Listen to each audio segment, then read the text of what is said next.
first place in their division years ago. The Fast Lane on 101 ESPN.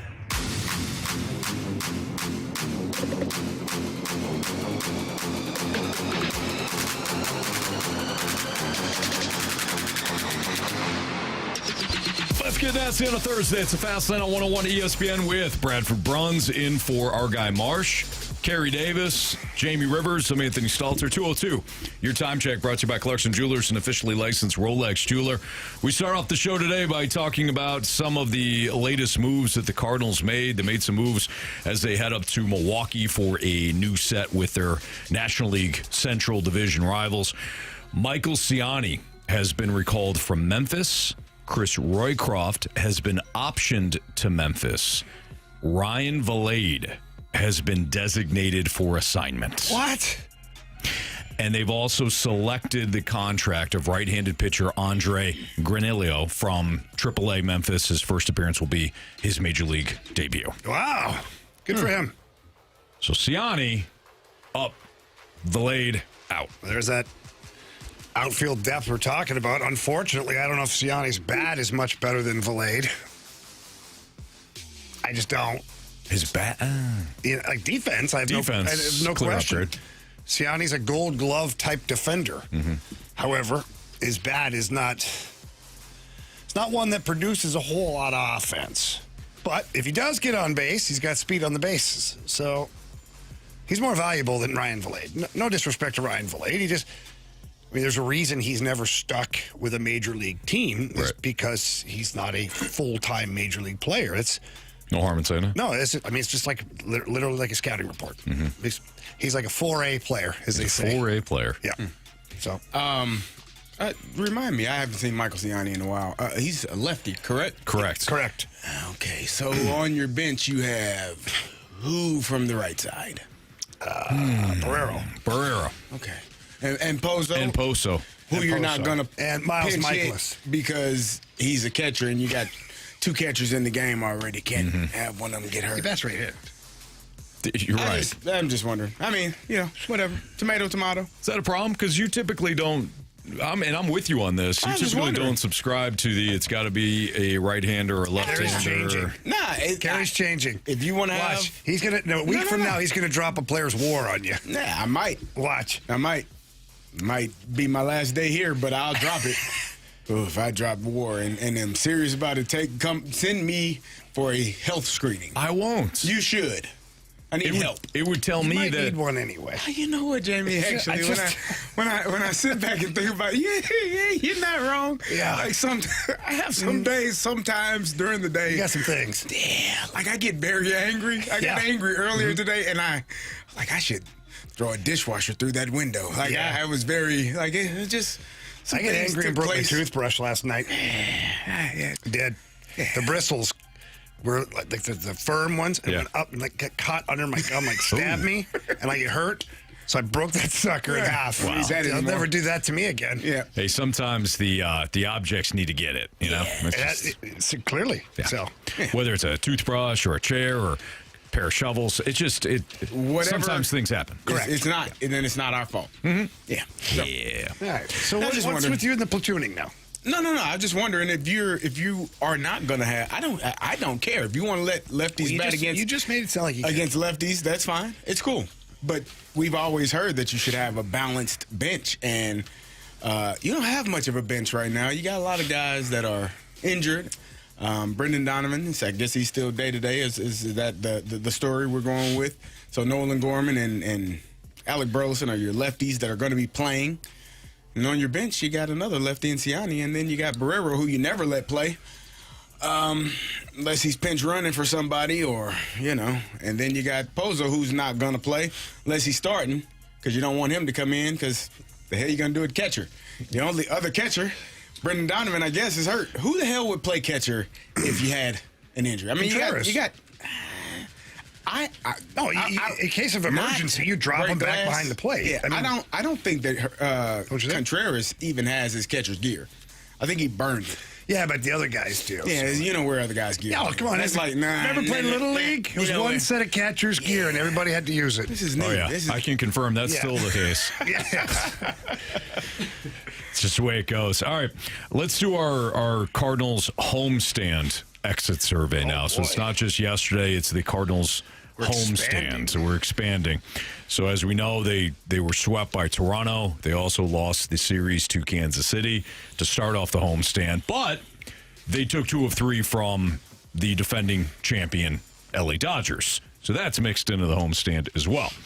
For you guys, Carey, how about we start with you? The biggest storyline from the homestand. I don't think they it wasn't a great homestand, in my opinion. I think getting swept, leaving that bitter taste in your mouth, Ryan Helsley, the way that he performed and blowing saves, I think that would be, my biggest storyline.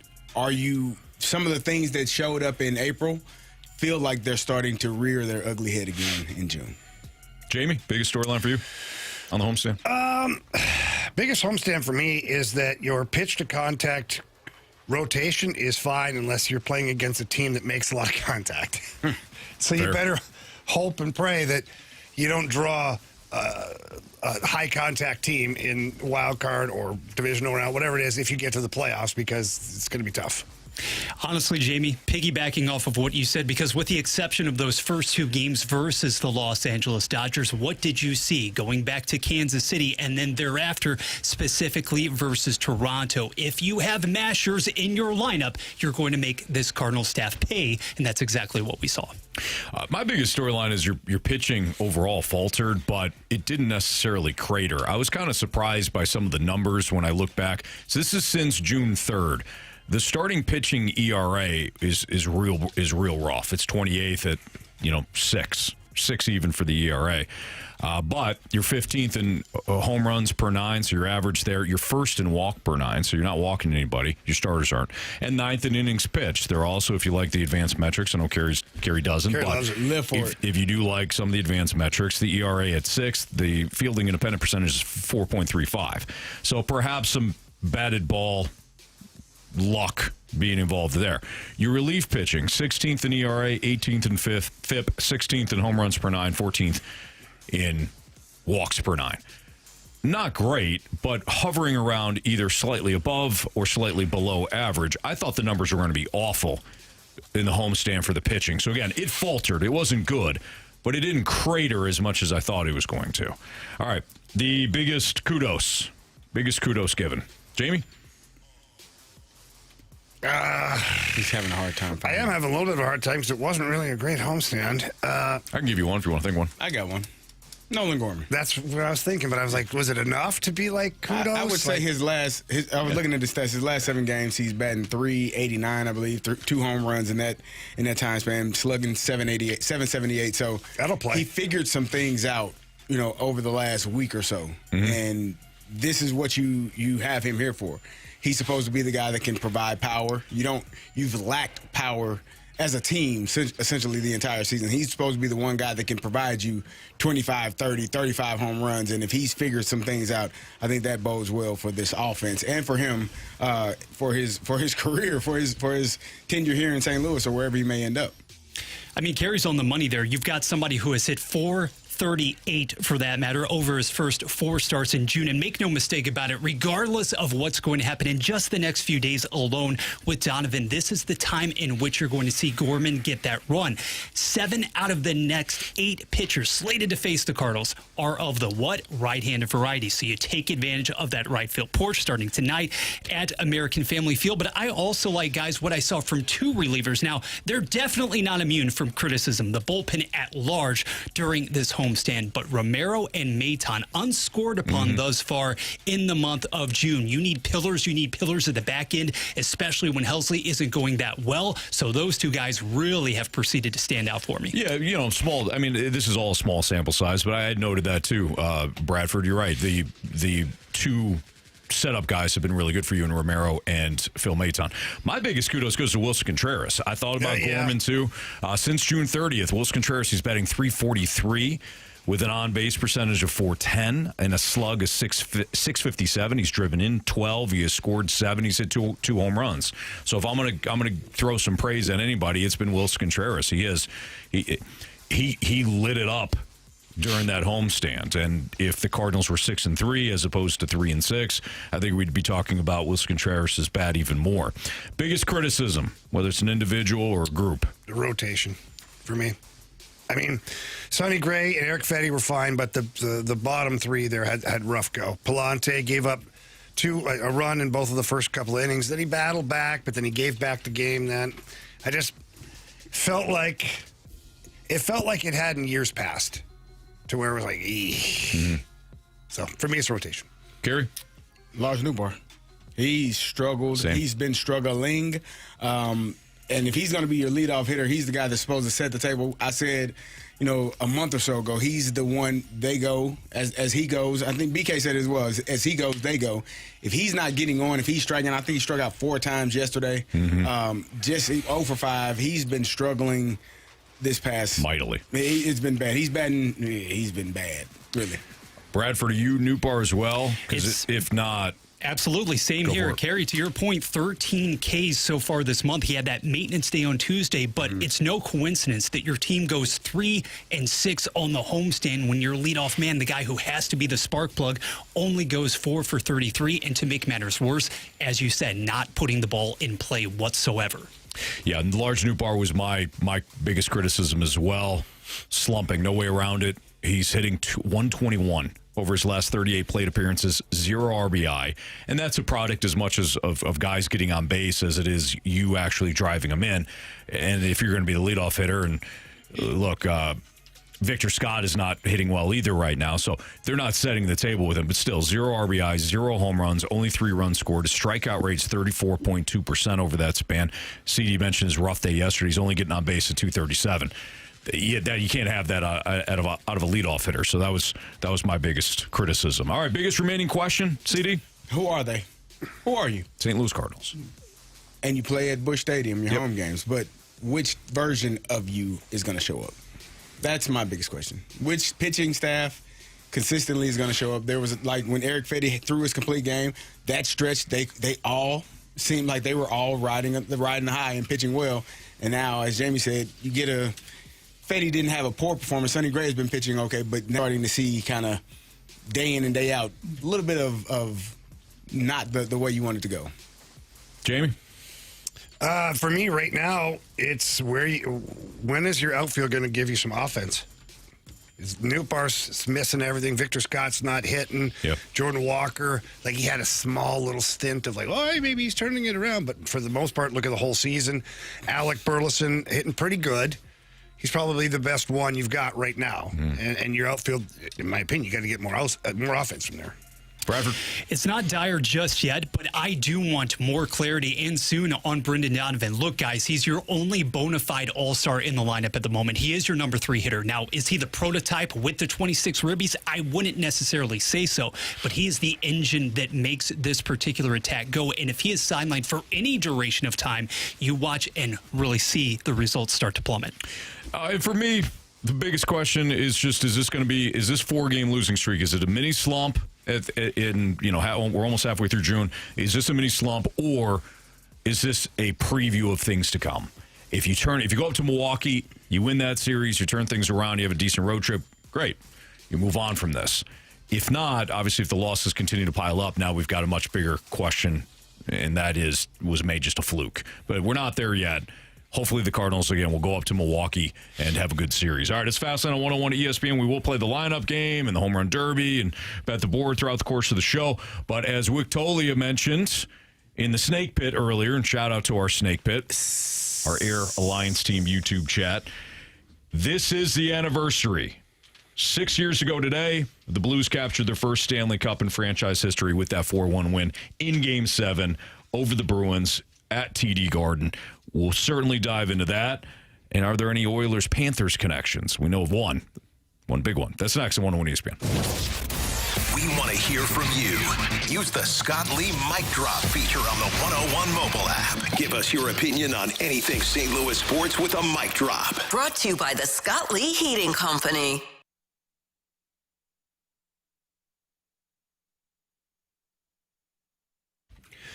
If you're looking to sell your home anywhere in the St. Louis area, now is not the time to take a chance and just hope for the best outcome. Or it's not the time to just trust any random real estate agent or a friend of the family. No, you need to trust the best, and that is Gloria Liu with Your Home Sold Guaranteed Realty.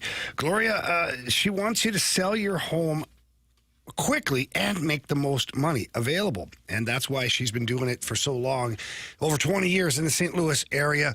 And no matter where you live, Gloria's going to know exactly what the market is for your home. And that's important because you want to price your home accordingly. If you price it wrong, one, you'll either leave money on the table or you'll sit on the market too long. Both of those things are bad. You want to price your home accordingly to match what's going on in your area and then also maximize your potential to make as much money as you can. And that's what Gloria Liu's going to do for you. So please pick up the phone, call Gloria, tell her Jamie Rivers sent you in. Her number's 314-325-6888. Again, that's 314-325-6888. Or you can always visit GloriaHasTheBuyers.com.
Not just at the top of their game, they're on top of your game. Their game, every game. This is the Fast Lane on 101 ESPN.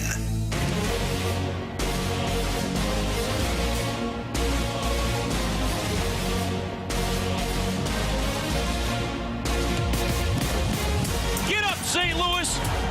Get on your feet. Raise them high. 5 seconds to go, and the time winds down. They did it. It's over. The game is over. The series is over. The wait is over. And the St. Louis Blues are the Stanley Cup champions for the first time in franchise history. Chris Kerber on the Blues Radio Network on the call 6 years ago tonight. The Blues captured their first Stanley Cup in franchise history, 4-1 winners in Game 7 over the Bruins. I thought this was a cool comment by Chris in our Snake Pit. He says, every year on June 12th, I watch the extended highlights from Game 7. I still get anxious from watching the first period that the Bruins had. And of course, the Bruins did come out looking pretty good early on there. Yeah, Binnington looked better, though. Yeah, he did. It's just, isn't it crazy, though? You already know what the outcome is, and something like that, if you watch it, can unlock those memories for you, and you just dive right back into maybe feeling like nervous or anxious. Do I look nervous? Do I look nervous? You guys are blanked. Still my favorite moment. Not Game 7, of course, but that's still my favorite moment, I think, of that entire postseason. But there were so many. Whether it was Pat Maroon winning it in Game 7 against Dallas, or the ebbs and flows of that entire series against Boston, the Blues overcoming the hand pass against the Sharks. There was just so many big moments throughout that entire Stanley Cup run. But it's cool. I mean, I hate that it's 6 years ago, because it is a reminder of like, hey, let's get back. Years ago. Let's get back again. But at least it's 6 years ago and not decades. It could be 57 years ago. Yeah. No, it's 6 years ago. So happy anniversary to the Blues. Yeah, it's that was a good time. It was a good time. It was a great moment for the city of St. Louis. It was, like, obviously for the franchise, it was monumental. I mean, your first Stanley Cup, but like, the one thing that I'll never forget about that Cup run, away from the hockey, was how electric this city was. During the whole playoff run, like every round, it's like you saw more Blues jerseys, more Blues banners, more Blues talk. And I remember the stories. I came in and be like filling up my gas tank at like 11:30 at night at QT, and guys like, yeah, man, we think the Blues. We're a little worried about the next game. You know, I'm like, yeah, okay. People were locked in. People were locked in. You know, from small children to grandparents. And I think grandparents, like I remember this, you know, just older people talking to them, and they'd never seen a Stanley Cup in St. Louis. So they're like, this is amazing. This is amazing. It's an epic run. And so those are the memories I have, is everything surrounding the game. And then obviously the round in particular, just even the away games, having Enterprise Center sold out. Game 7, Busch Stadium, 25,000 people sitting in the rain to watch a game on TV. Right. Just because you wanted to be there with fellow St. Louis peeps. Yeah. That, to me, like, I'll never forget that, working the game that night at Ballpark Village. In the back of our studio, you can kind of walk around to the back. There's a window, and you can see into Busch Stadium. And I remember throughout the game, I kept hearing, they're going to open up Busch Stadium. Like, it's raining. No chance, you know. Walking back, I think it was first or second period, Scott Warman's with me. Like, holy crap. There's 25,000 people over there. And it's raining. They have their ponchos on. Like, I don't even know if they can see the scoreboard where they're playing the game. Yeah. But it didn't matter. Concessions guys going, ice cold beer. Like, what the heck? What are we doing here? So that, to me, is the memories I have, how awesome that was. It's a great time. I mean, it's just the opportunity to finally win one. As you said, the number of people that spent years watching this organization, and year after year, the failures and the times where you didn't succeed. Not like that, but yeah, I know, Carey. We didn't win one, a championship. It feels the challenges to overcome those instances. They're failures. They were. We were. And so we're failures. Not the team or the people, Jamie. We were. The season. I said it openly when they won it. I'm like, finally they got to give St. Louis fans something that Gretzky, Hall, we couldn't do it. So these guys did. Wasn't for lack of trying. There you go. So I think just how people respond when you win a championship, how a city just comes together and everyone is so excited. I think that's amazing. And it doesn't feel like it was 6 years ago, but, you know, hopefully we have some more.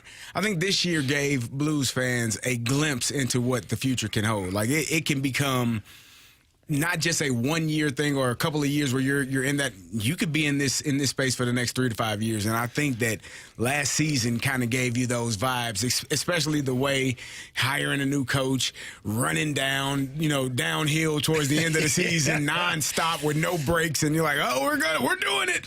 And then you make it to the first round, and unfortunately ends the way that it does. But I think fans can kind of feel those 2019 vibes, because that was obviously a special time. But this is going to be a special time coming up here soon. Yeah, it's funny that you say that, because having worked almost all of those games during that run this last season, there are many times a lot of the same patterns of behavior.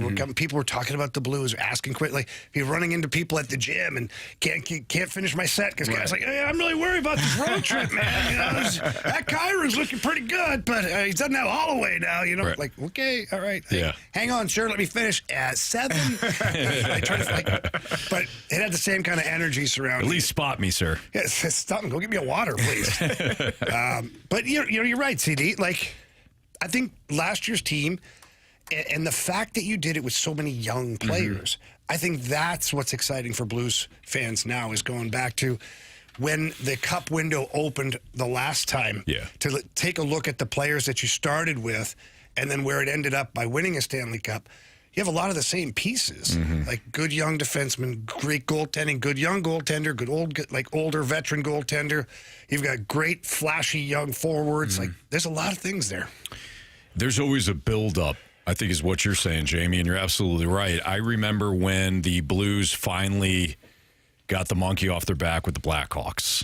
They finally beat the Blackhawks. Troy Brouwer defeated them in one of the fastest games I've ever seen skated. Like those two teams were flying around in that final game that the Blues won. So they get over the hump, and unfortunately they lose the next round. But there was still that sense of it was building. We're building. Yeah.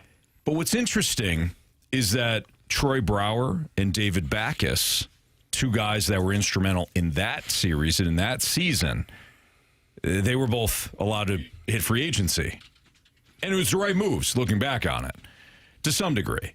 Yeah. David Backes, the wear and tear and everything. I mean, everybody knows what David Backes meant to the city. There's really no question. And to wear the C, and everybody loved David Backes. Oh, I agree. What he helped lay in terms of the foundation, helped the Blues in 2019, even if he was, unfortunately, he was with Boston. There's so many parts of the puzzle that were still there from his tenure. Petro, Steiner. I mean, go down the list. Vladdy, so many players. And I think that's where we're at now. Again, I'm going to repeat it. I think we're at the beginning, the doorway into what was the doorway for the Blues about 4 years before they won the Cup. Yeah. Like in that area. It's going to be a lot of fun. It's Fastlane on 101 ESPN. We've got What's Trending for you. Bradford Bruns has got a What's Trending for us next on 101 ESPN. 101 ESPN is powered by Kaufman Townsley St. Louis's injury lawyers. Call 314-500-5000.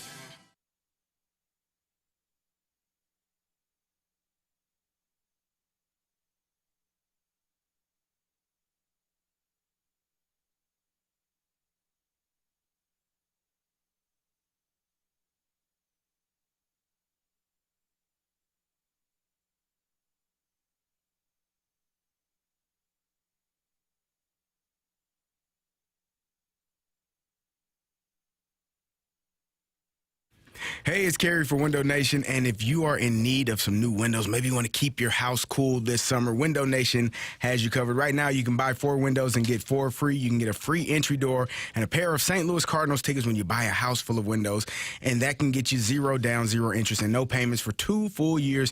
You'll have to pay nothing until 2027. Window Nation has some of the best insulated windows that you can buy, and Window Nation has been St. Louis' trusted window pros for years, providing reliable, durable windows built to keep your home secure and comfortable. Reach out to them today, 866-90-NATION, or visit them online at windownation.com. Don't overpay for the expensive windows that may not be as good. You can schedule a fast, free in-home estimate right now with the pros at Window Nation. No surprises, no gimmicks, just upfront, honest quotes, real customer photos so you can see the work that they are proud of. Reach out to them right now at 866-90-NATION or online at windownation.com. That sale ends June 30th. Again, 4 windows, buy 4, get 4 free, and you can get 0 down, 0 interest, no payments for 2 full years. 866-90-NATION or windownation.com.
The Stanley Cup Final is on ESPN. Oilers and Panthers. Pregame at 6:30. Puck drop at 7. Your home for the NHL. 101 ESPN. 101 ESPN. Sports Center. Redbirds look to pick themselves off the mat. Good afternoon. I'm Bradford Bruns. This Sports Center update is powered by Saliga Heating and Cooling. Having just suffered a 3-game sweep at the hands of Toronto, St. Louis hits American Family Field this evening. First pitch in Milwaukee set for 6:40 p.m. Sonny Gray will oppose highly regarded prospect Jacob Mizorowski, who's making his MLB debut. Elsewhere, New York currently leading its NL East battle versus Washington 4-0. Texas pays Minnesota 13-3. Later, Central Best Chicago hosting Pittsburgh. U.S. Open 125th edition. J.J. Spawn sits atop that leaderboard as first-round action continues. Your Sports Center update is brought to you by Saliga Heating and Cooling, a Daikin heating and air conditioning dealer. We're right back to it. The Fast Lane on 101 ESPN. What are the hot topics in the sports world? What in the wide world of sports is going on here? It's time to find out with What's Trending? Brought to you by Elite Comfort Experts. Heating and cooling with no gimmicks, just guarantees. EliteComfortExperts.com.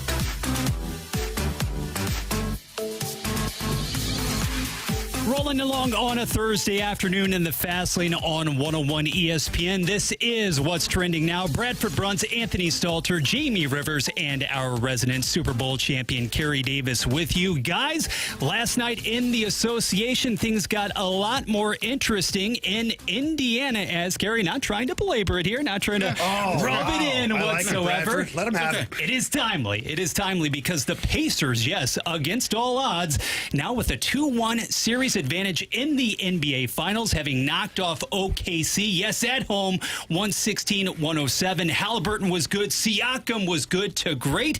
And now, boys, buckling in because SGA and company, those guys have some work to do. Well, when I was watching that game last night, I really had to tip my cap to Rick Carlisle. He does a fantastic job.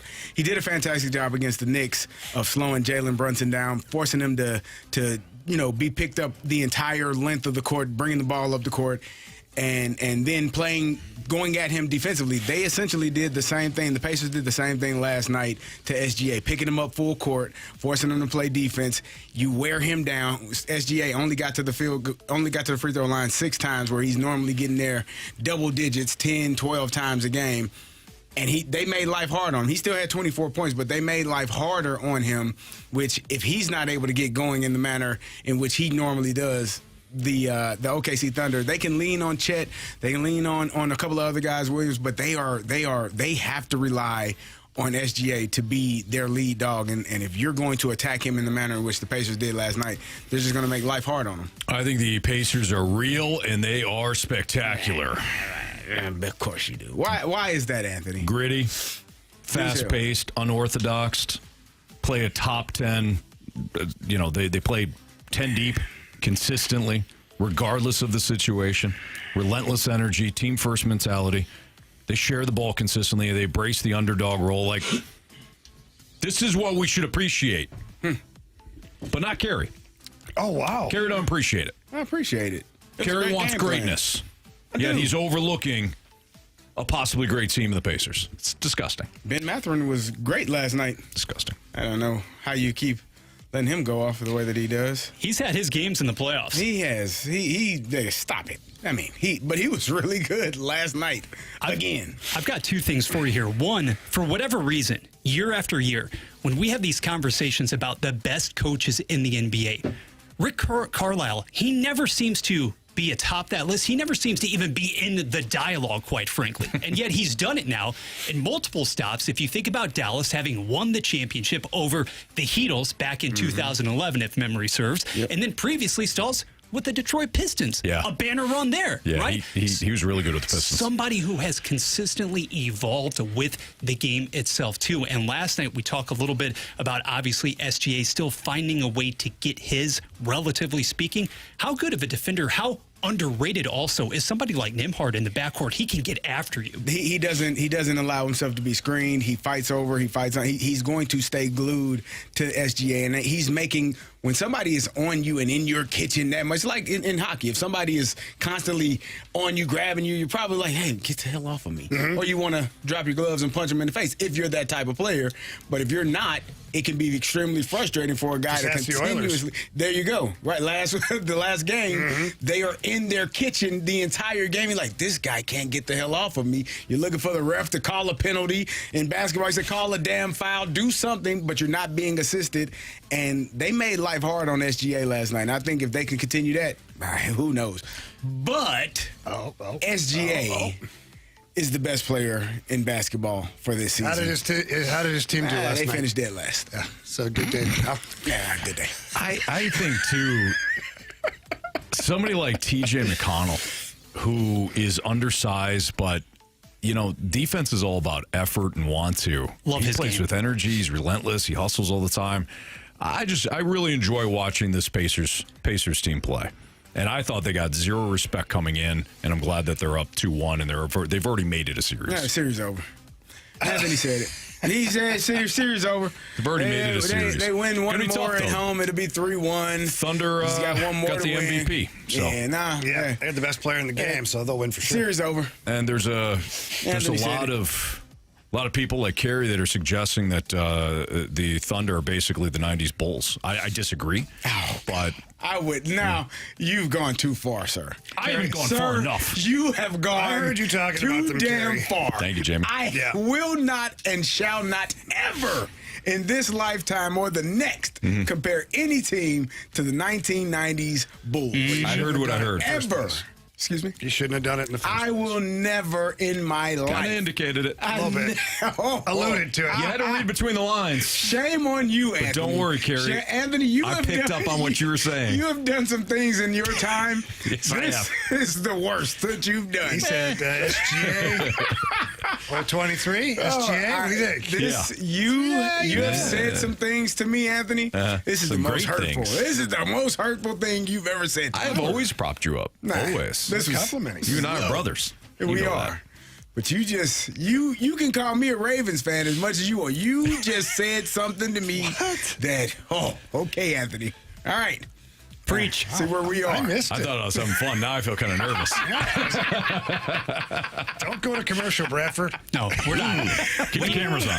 We are, however, we're going to swing it to the ice, Gary. We're going to swing it to the ice, actually, from the hardwood to the ice, where tonight on 101 ESPN, pregame beginning at 6:30. It is game number 4 of the Stanley Cup final. Not finals, it's the singular L in the NHL between the Panthers and the Oilers. What can be done here, gentlemen, to actually give us a representative game after Florida ran roughshod over Edmonton the other night in game 3? Well, we just have to look at modern history, okay? Let's go back to last year in the Stanley Cup final. There was a game that the Panthers absolutely buried the Oilers. And I think it was to go up 2-0 in the series, I believe, at the time. And what happened? The Oilers came back, made it a Game 7, and almost pulled it off in Game 7. When you have McDavid and Draisaitl on the ice for your hockey club, I have to say that anything is possible. They're such good hockey players, and they're not just great hockey players. They're like so competitive.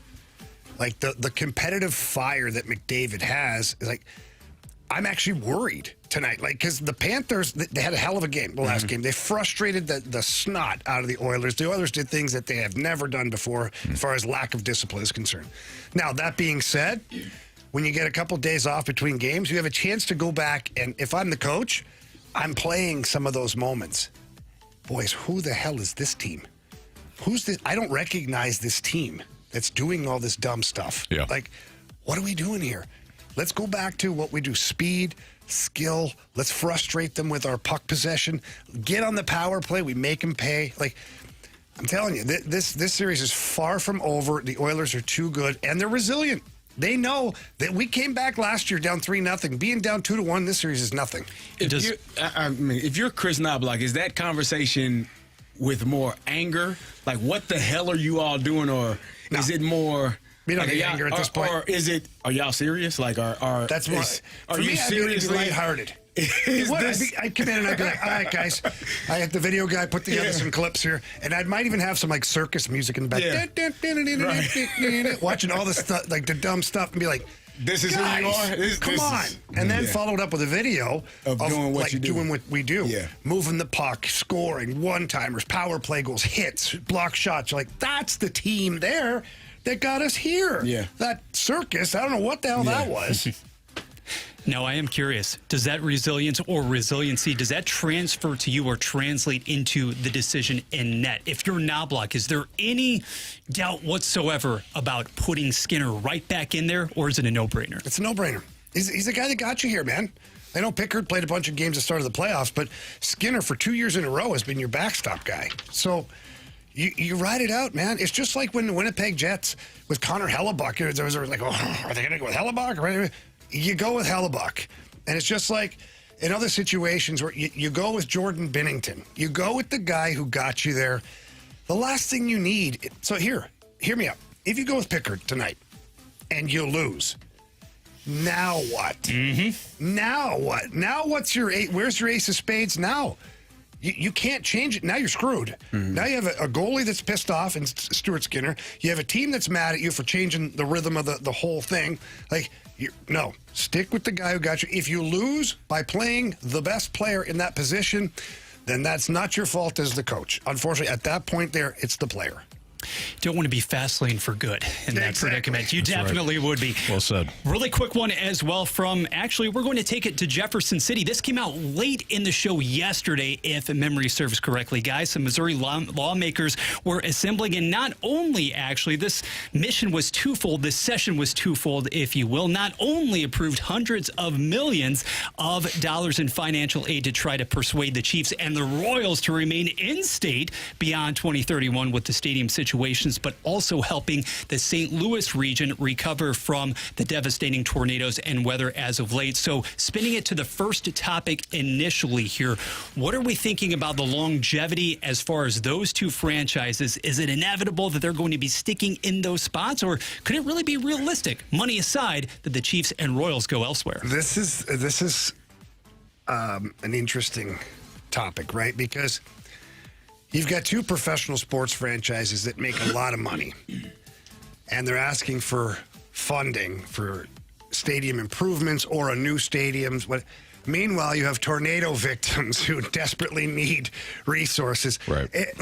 There's always going to be. I know, but it's just like where you're on the floor in Jeff City. You're on the floor, trying to pass these laws or bills. You're like, okay, hey, let's go Chiefs. And then, we need to build some houses for these people who are homeless here now. Right. Right. Anyways, it's totally off topic. Just a little thought of mine. Why is it that you are, man, this is just my thoughts. Why is it that billionaire owners and franchises don't spend their own money on their own damn stadiums? Because, and I've never been there, but I feel as though that if you're rich, you probably got there by not spending a lot of money. But why is it on everyone else? It's not, but here's the reason, Carey, is those owners, those billionaires, so not only do they think that they're, the franchise, they're above certain things, right? They also believe that without them, there's certain parts of the community fail. And what I mean by that is all of the jobs that it creates, whether it's the parking lot attendant, the concession stands, the restaurants, the hotels, everything that surrounds those big events. The owner feels like, look at the amount of money, the revenue I'm bringing to the city, first of all, and employing thousands of people because of my sports team. I should get a little help here. How about a little help, Yeah. Times are tough over. I'm only worth $17 billion right now. I need to take a trip down to Jeff City, see if I can get my slapper person law passed. And by the way, you would vote for it. Oh, yeah. I'm all in favor. One slap. See if I can get it passed. I need some backing. Snake pit. Would be like barehanded, or would you have to wear like an oven mitt? No, it's open hand slap. Okay. But you only get one. And it's almost special oven mitt. You have to get like a tattoo on your hand or something, like a little marking, a little notch for that year, so you know that you haven't used it yet. But if it's not there, you get to slap the hell out of somebody. It's really the only way to verify that you have actually not used your slap. Or do you just document it? You videotape it, and it goes in an archive. Okay. And you have the year. Okay. But I in am 2025, using my you slap. slapped Anthony. Yeah. Not that you, I it don't was want to just an slap example. Anthony. Even though he did. You may now. Chicago Bulls 90s comedy. That kind of raised my... He was only basing off adrenaline. information he got from I you. never said that. I mean, ish. You didn't say it. Never implied it. You did the jump man the one day. It was a little bit weird. Wow. You just talked up the Thunder so much that I got confused. You guys should be ashamed of yourselves. If Ryan Helsley, We're not. If Ryan Helsley is dealt at the deadline, why stop there with expiring contracts? That's next on 101 ESPN. Give us your opinion on the Air Comfort Service heating, cooling, and insulation text line at 314-399-9646 on 101 ESPN.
You've come to the right place. You're in the fast lane on 101 ESPN.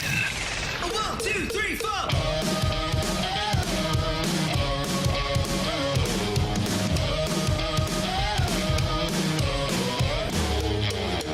I mean, I felt great. I feel like I've attacked guys well. Credit to Class A. He put a good swing on a good fastball there and obviously tied the game up. But I feel good where I'm at, honestly. Not try to think too much about it. Just try to, pick back up tomorrow and try to help the team win. I felt good the last few weeks. I haven't had great results, but, sometimes baseball just happens. And Just try to keep working and stay out there, stay after it. All right, that was Ryan Helsley, compliments of FanDuel Sports Network. I got that right, Bradford? All right, yep. It's the Fast Lane here on 101 ESPN. Carey Davis, Anthony Stalter, Jamie Rivers, Bradford Bruns in for our guy, Andrew Marsh. And before we went to break, Anthony asked the questions that if the Cardinals decide to trade Ryan Helsley, why stop there? What were your thoughts on that one, Stalter? Well, I think this actually was the birth child of Andrew Marsh, if I understand correctly. So Marsh was suggesting, if you do trade Ryan Helsley, who is on an expiring contract, why would you stop there? Why not also trade, or at least look to trade, Eric Fetty, Miles Michaelis, Steven Matz? I don't know who else is. It was on it. Yeah, Phil Maton. You only want to trade the people that no, the people that are expiring. I was going through expiring contract. Kind of similar, Jamie, to what Doug Armstrong did a couple of years ago when he unloaded the expiring contracts. Yep. But he was also, I think, in a situation where he said, I know I'm not, like, this isn't going anywhere. It was a clear time to unload. So if you are in that spot near the Cardinals, you're several games out, you're 5 games out, 6 games out of the NL Central. Maybe you're only a handful of games out of the wild card, but you know that this is not going to be a team that's going to make a deep run. At least the idea is, why not trade all the expiring contracts? And based on how you're acting, CD, I think that you're kind of leaning that way. All over it. He wants to trade everybody. Well, I felt like you should have done it last year, but people were, you can't do that. You're too close to the playoffs. Well, you didn't make it, even with those guys. You should have traded on them last year. Value was high. Led the league in saves. Probably the top priority in terms of trade pieces come trade deadline last year, if you would have made that decision. And you probably would have got something in return, some things in return that would have helped your team, maybe not this year, but probably next year for sure. And we're talking a starting rotation piece. But now you're here, and this is kind of where we went into this offseason, where you you didn't trade him last trade deadline. You probably should trade him before the season starts. Not high enough. Oh, okay. Mm-hmm. Well, now what? Now he's not pitching well. He's blowing saves. He's blown more saves this year than he did all of last year. Who told us that? Was that BT that said that? I think it's the same amount right now. I thought it was 5 this year and 4 last year. Or maybe 4 last year. Either way, you're right there. Season over, Anthony? No. Got plenty of time left? Yes. Plenty of opportunities to blow more saves, possibly? Yeah, if you want to look at it that way, sure. Win games, close them out. I mean, possibly. Probably not at the level you did last negative, year. Carey. I'm just going with the trends, Jamie. I'm sorry. I pay attention to the trends. Recent trends. Yeah, it's going poorly. So if you are to trade Helsley, and yeah, you should. If somebody wants to get Steven Matz, yeah. Phil Maton, yeah. Eric Fetty, sure. Because I think you can figure out what you already know who can replace. I think you got a replacement for Fetty and for Helsley. Graceffo has closed the game. You're going to have to figure it out. But it is about development, right? That's where you came into the season. This is why Matthew Liberatore became a starter, and you were going to give him as much runway as possible. And, when some of these young guys emerge, you're just, hey, we're going to let these guys play. This is about the developments. So if it is about development, and you are, again, it all depends on where you are at the deadline, how you view your team. But you can lean back into that. Here we go. We got X amount of games left. Bring up Mike McGreevy, put him in the rotation. If you like somebody else at that point, maybe you bring him up, give him the shot. If it is about development, which is what the Cardinals said entering the season, then I think you could just lean back into that, and I got no problem with it. Now, if you're in first place, it becomes a different situation because then you don't have the conversation is different. Yes, and if you're in first place, I think it would be almost negligent to make those moves, even though you're going to lose them next year, unless you are absolutely blown out of the water by a deal for Ryan Helsley. Okay. But if you're in first place, there is no need to even have that conversation, in my opinion. Mm-hmm. But if you're 3rd or 4th in the wild card, why are we not having that damn conversation? Of course. Well, I think we should. That's the problem for me is, you can win the wild card and be done in 1 round. Mm-hmm. But you can make it all the way. You probably won't. Right. Like, you have to be real, and I don't think people are realistic. Like, I understand fandom and the need for making the playoffs and the exhilaration you feel when your team does something that they weren't supposed to do, but it doesn't normally happen that way. The rule, there is an exception to every rule, but it's usually the rule Tom is Brady. He's an exception. So is Brock Purdy is an exception. He hasn't won a championship. Those guys are exceptions. Show me, I can give you 40 rounds, 40 years of 6th and 7th round quarterbacks that probably you've never heard of. Mm-hmm. So it's hard to get excited about those type of guys, the 6th and 7th rounders. Well, it's hard to get excited about those guys when they don't have a veteran to lead the way to start it off for them. I got you. You know what I mean? Yeah. Super Bowl quarterback, Sure. MVP, Hall of Famer, No to big kind of deal. show you the ropes. Yeah. Then if you're a 6th rounder, I mean, Tom had he had Drew Bledsoe, right? So he learned, right? He knew what to do because of the guy in front of him. Now, if you're speaking of Will Howard, he has a veteran guy in front of him right now in Aaron, who's been there and done that. So if you want to learn from somebody, it's a good guy to learn from. That's Carey Davis. That's Jamie Rivers. I'm Anthony Stalter. Bradford Bruns in for Andrew Marsh today. We do have a lineup for tonight, so we will play the lineup game next on 101 ESPN. 101 ESPN has your chance to meet Adam Wainwright at this year's Big League Bash at the Factory July 27th. Our winner will receive 2 tickets to the Big League Bash, featuring Adam Wainwright in concert, along with appearances from Cardinals players and Fred Bird, a silent auction, and more. All to support Big League Impact. Plus, our winner and guest will receive 2 passes to meet Wayno prior to the show. Tickets to the Big League Bash, supported by Community America Credit Union, are on sale now. Find all the details and that chance to win free Big League Bash tickets and meet and greet passes to meet Adam Wainwright right now at 101ESPN.com and on your 101 mobile app.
SOS, WXOS HD1 East St. Louis, 101 ESPN is driven by Brown and Crouppen Law Firm. They clinched first place in their division years ago. The Fast Lane on 101 ESPN.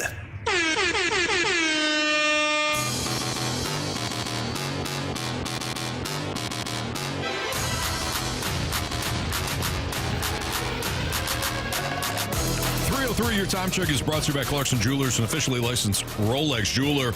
The Cardinals tonight open up a new series against the Milwaukee Brewers. They'll have their ace on the hill in Sonny Gray. And Jacob Misiorowski will be the starter for Milwaukee.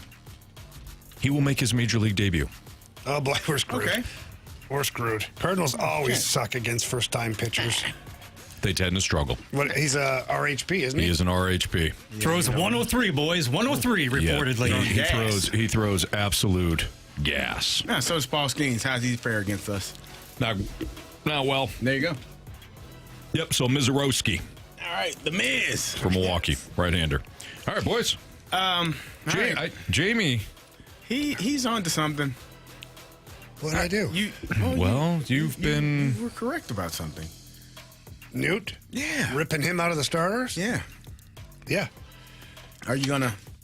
You still believe that? Do you think Ollie will do it? Because that's the question. It's not whether or not Jamie would do it. It's whether or not Ollie. With a right-handed pitcher on the bump, I think he goes back to Newt. I agree. I disagree.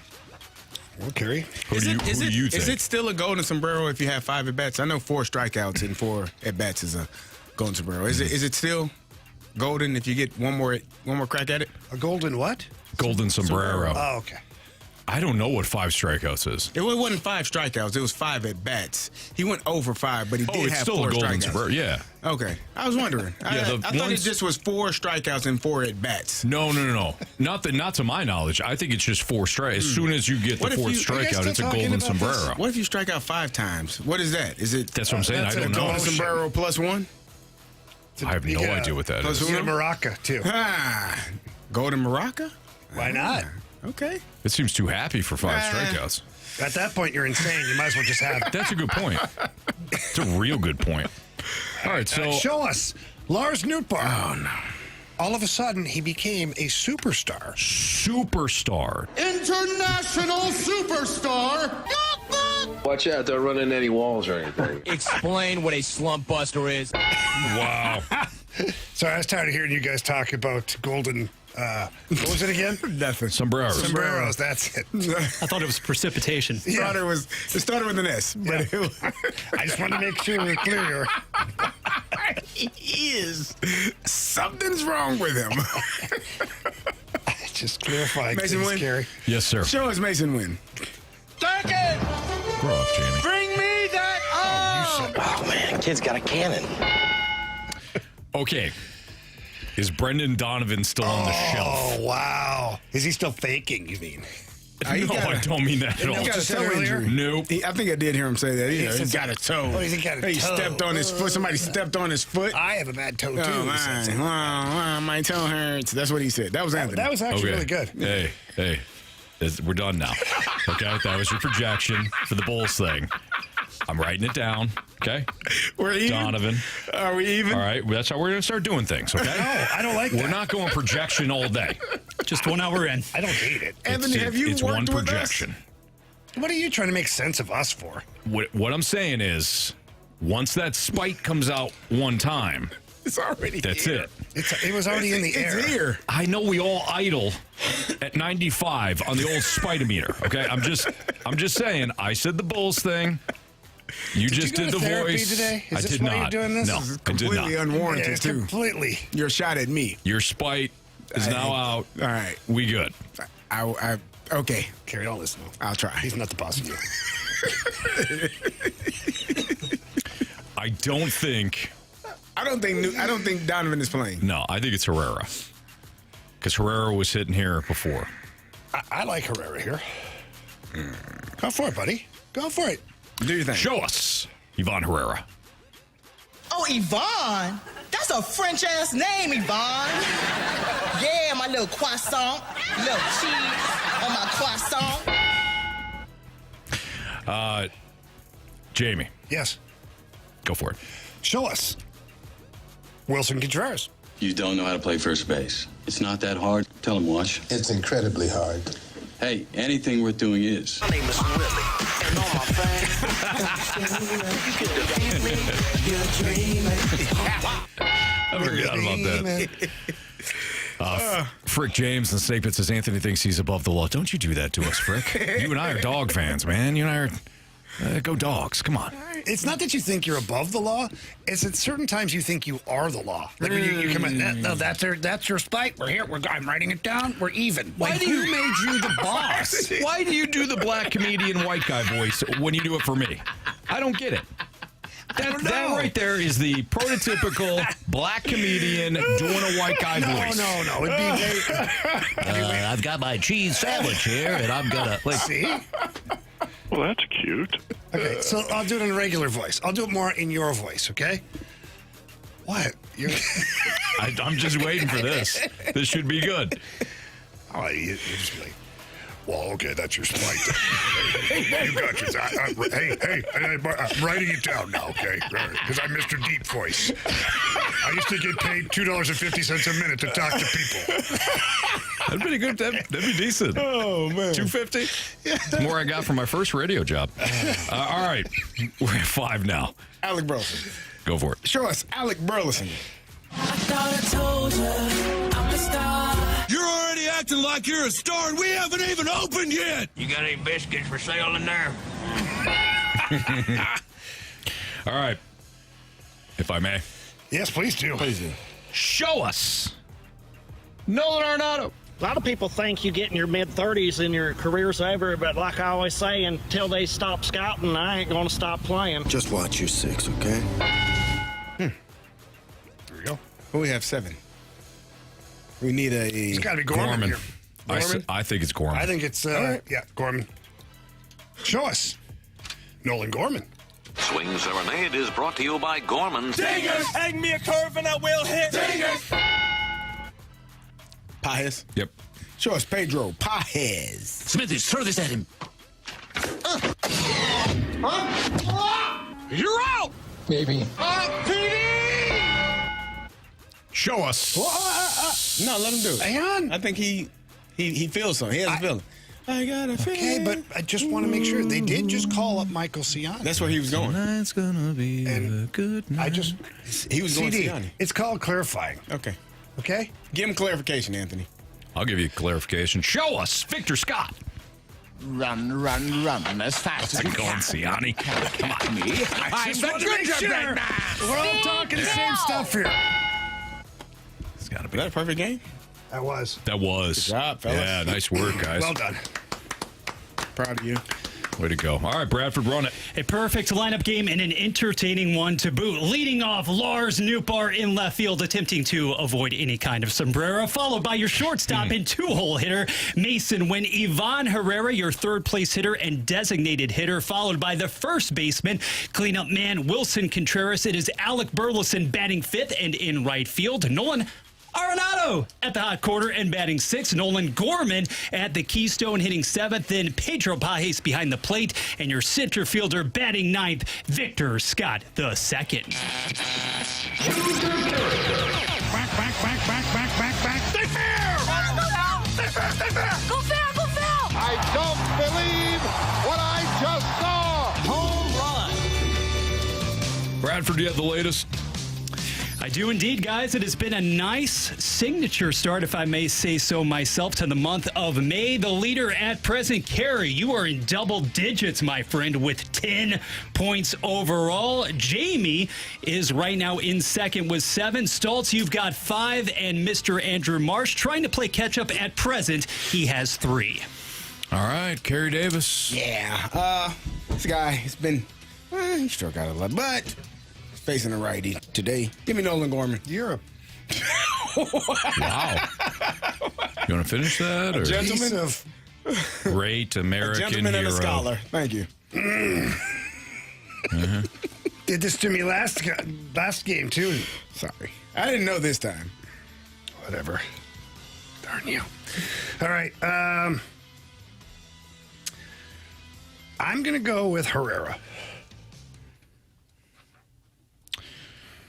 I'm gonna go with Wynn. Mason Wynn. Please and thank you.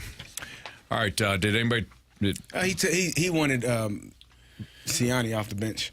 Marshy got Ciani off the bench. He actually wanted Valade before he got DFA. Yeah. Got it. Okay. Yeah. All right. So Marsh has Ciani off the bench. Bradford, just for poops and giggles. What do you got?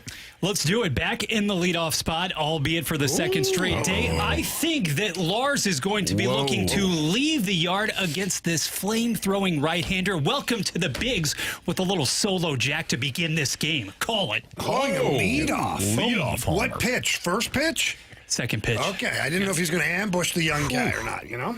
Takes one, lets it fly. All right. All right, there you have it. There's your lineup game and home run derby. We did get an answer. 5 strikeouts is considered the platinum sombrero. That was from Splashback Deuce in the Snake Pit. A bunch of people have texted. Oh, really? Yeah. Oh, okay. Or the Olympic rings. One or the other. That's kind of... That's pretty good. I like that one better, actually. Yeah, me too. The Olympic ring. It's a very big visual of how crappy you are. Yes. Yes. Just nothing. 5 Zero. big rings. 5 big rings. All right. Yep. All right. Who's most likely to replicate Tiger's legacy-defining performance at Oakmont among current athletes? So going back to like the 2000 U.S. Open and the dominance by Tiger Woods. Who else can put up like an eye-popping performance in an event like that among current athletes? Not just golfers, but current athletes. We'll answer that next on 101 ESPN. The Spread Zone, where sports betting meets reckless optimism, questionable logic, and the occasional stroke of genius. With hosts Anthony Stalter, Tim McKernan, and Scott Rizzuto. Check out the latest from the Spread Zone at 101ESPN.com or the 101 mobile app. The Spread Zone is brought to you by FanDuel Sportsbook. Make every moment more.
101 Reward Center is always loaded up with awesome giveaways. And right now, we have your shot to score an Igloo BMW heavy-duty cooler. Get entered to win at 101ESPN.com or on your 101 mobile app.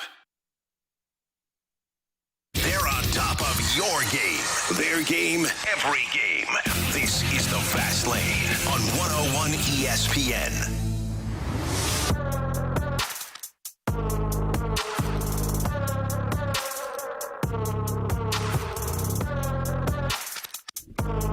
This is Fast Lane on 101 ESPN. Jamie Rivers, Carey Davis, I'm Anthony Stalter. Bradford Bruns, our guy filling in for Andrew Marsh.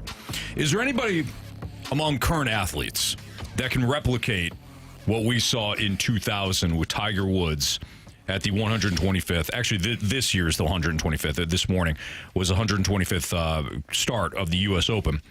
But 25 years ago, the 2000 U.S. Open at Pebble Beach turned into kind of the explosion of Tiger Woods.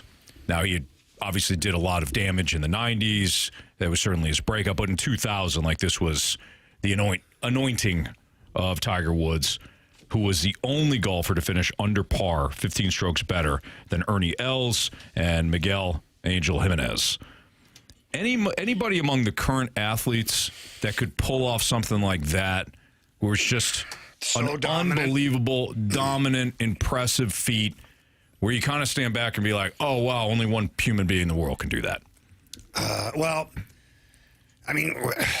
We've watched a lot of Connor McDavid. If I'm just going to keep it sport to sport, some of the plays he makes are oh my, nobody else is making that play in the sport of hockey. But he also hasn't had the success as far as championships are concerned like Tiger. So although the performances are somewhat incredible, the trophies aren't there to follow it. Now, he's had all the MVPs and all that stuff, all those other individual awards are there.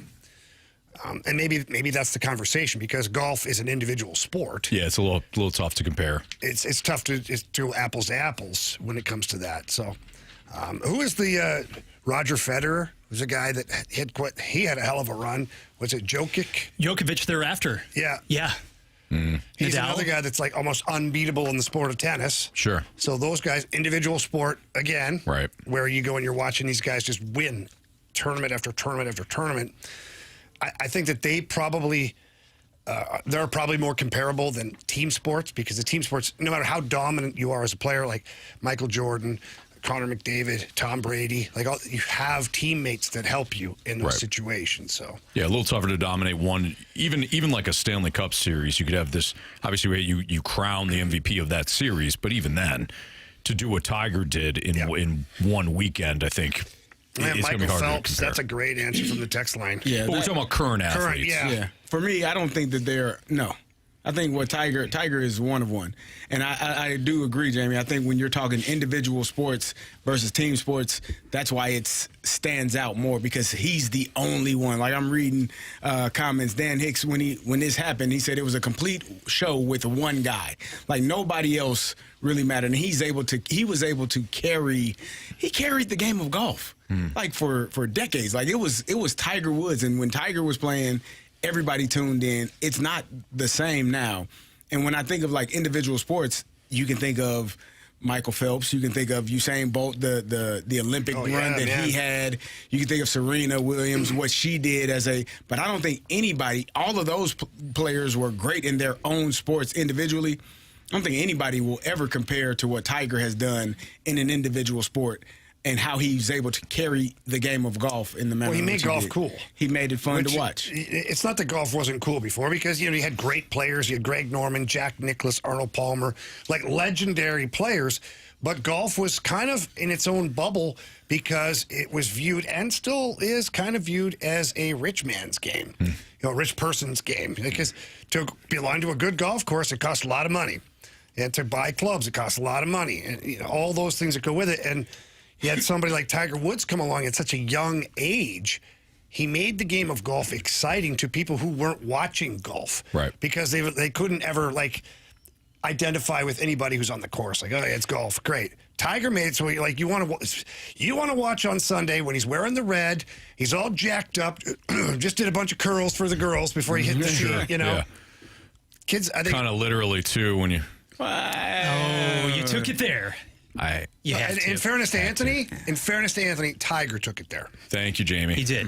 To your point, though, Jamie, I would go so far as to say over the last 30 to 40 years in, let's say, modern sports, only one other individual apart from Tiger Woods has had the same kind of cultural imprint or impact overall, and that would have been Michael Jeffrey Jordan. That's why he was so fundamentally different. And Stalter, we talked a little bit about this before we started the show in the office, but right now there is a golfer currently on tour, currently somebody who is right there in the leaderboard, near the top of the leaderboard again today, first round of the U.S. Open, 125th edition. It's Scottie Scheffler. But why are we not talking consistently about Scottie Scheffler, especially if you're not a hardcore golf fan? It's because he is not dominating with the same type of consistency. This guy, he's just 29 years old. He just picked up his 16th tour victory. Only 3 guys ever, gentlemen, 3 guys, Tiger Woods, Jack Nicklaus, and Scottie Scheffler, have ever picked up 3 or more majors and at least 15 wins before the age of 30. But I don't think charisma even comes into play as much here. It's the way in which Tiger each and every Sunday cut a swath through the field, and before you even arrived on the course, you knew he's taking you down. Yeah, and I think so. Scottie Scheffler, you talk about, some of the swagger to Tiger Woods and whatnot. I do think Scottie Scheffler he's an incredible golfer, but he's boring. He's a nice guy. Like, you hear his interviews, he's a nice guy, and it seems like he's well-liked on the tour. But I'm not tuning in to watch him, hit a 3-wood on a par 5. He got arrested. He's edgy. Well, that certainly did add a little bit to his resume, believe it or not, because before that, a lot of people didn't even know who the hell Scottie Scheffler was, even though he was one of the best golfers in the world. But you tuned in specifically to watch Tiger Woods. Even if he was having a horrible tournament, you tuned in anyways to watch Tiger Woods. Yeah. And nobody else right now is out there doing that. I do wonder, though. I mean, we go 5 minutes without mentioning Scottie Scheffler, the number 1 golfer in the world. Somebody that has posted a higher strokes gain per round in the Data Golf Index, just in terms of comparing to Tiger Woods. His streak is among the hottest in the world right now in the sport of golf. I mean, this is somebody that has won 2 of his last 3, including the PGA Championship. Just a remarkable golfer. And I just feel like we are not talking about Scottie Scheffler because he's not Tiger Woods. No, we wanted to turn the keys to the kingdom over to Rory McIlroy. And guess what happened after the Masters? Scheffler returned. He's the guy. Oh, yeah. Rory McIlroy has gone. He's tanked. Not likable, too. His attitude and the way he talks and just some of the things he does has been made him a little bit not likable. Yeah. Which isn't good. No. You want to be likable. Or not calling Jack Nicklaus and letting him know you're not going to be at his tournament. And then Jack has to find out through the media. He's busy. Yeah. Rory is? We're all busy. He's busy. It'd be like somebody not calling Michael Jordan. It's royalty. Not going to attend his tournament, He Show some balls, Carey. Call the man. That's all. I got plenty of golf balls. Show some golf balls. Yeah. By the way, how often do you wash your balls? Like on the golf course? Yeah. Is there a specific number? Because I golf with some people who every hole they're sitting there just washing the balls. I would say every 3 to 4 holes you need to give your balls a good washing. Isn't it a personal choice? It is. I've golfed with some guys, mud all over the ball, and they've refused to wash it. I think that's just ridiculous. Meanwhile, I think it affects the flight of the ball at that point. Yeah. So I get in there and I scrub that thing. I think you should show some common courtesy and wash them things. Can you demonstrate for the YouTube crowd again? Well, you've got the bucket. Kind of looks like Carey's propane tank. Sure, yeah. And then you pound your ball into that thing. You dunk it? And I do it aggressively because I feel like it gets cleaner faster. Rinse, repeat. Yep. It's Fastlane on 101 ESPN. Blue Jays contact rate absolutely killed the Cardinals' chances. Will things look much different on the road? That's next on 101 ESPN. 101 ESPN is powered by Kaufman Townsley St. Louis's injury lawyers. Call 314-500-5000.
listen to 101 ESPN on demand. Get caught up on all our shows and podcasts at 101ESPN.com or on the 101 mobile app. 101 ESPN podcasts are presented by the Schaefer Door Company.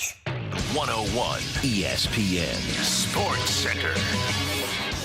Brew Crew welcomes Redbirds to town. I'm Bradford Bruns. Your Sports Center update is driven by Johnny Londoff Chevrolet, plus Johnny Londoff Autoplex. After suffering a 3-game sweep at the hands of visiting Toronto, the Cardinals now ready themselves for some Central competition. Third place Milwaukee on tonight's docket, with first pitch set for 6:40. Top prospect Jacob Misiorowski will make his major league debut opposing Sonny Gray. In other afternoon action, San Fran leads Colorado 7-2. Mets topped Washington 4-3. Later, post Fastlane, we have Panthers-Oilers Stanley Cup final style. The Sports Center update was driven by Johnny Londoff Chevrolet and Johnny Londoff Autoplex. See them at Londoff.com. Chevy, together we drive. Are you kidding me?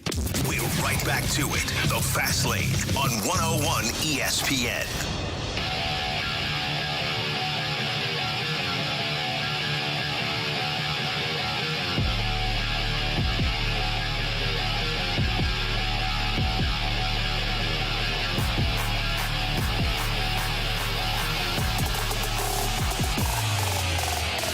Sometimes you run into, matchups that look kind of tough on paper, but you tell yourself that everybody's pitchable.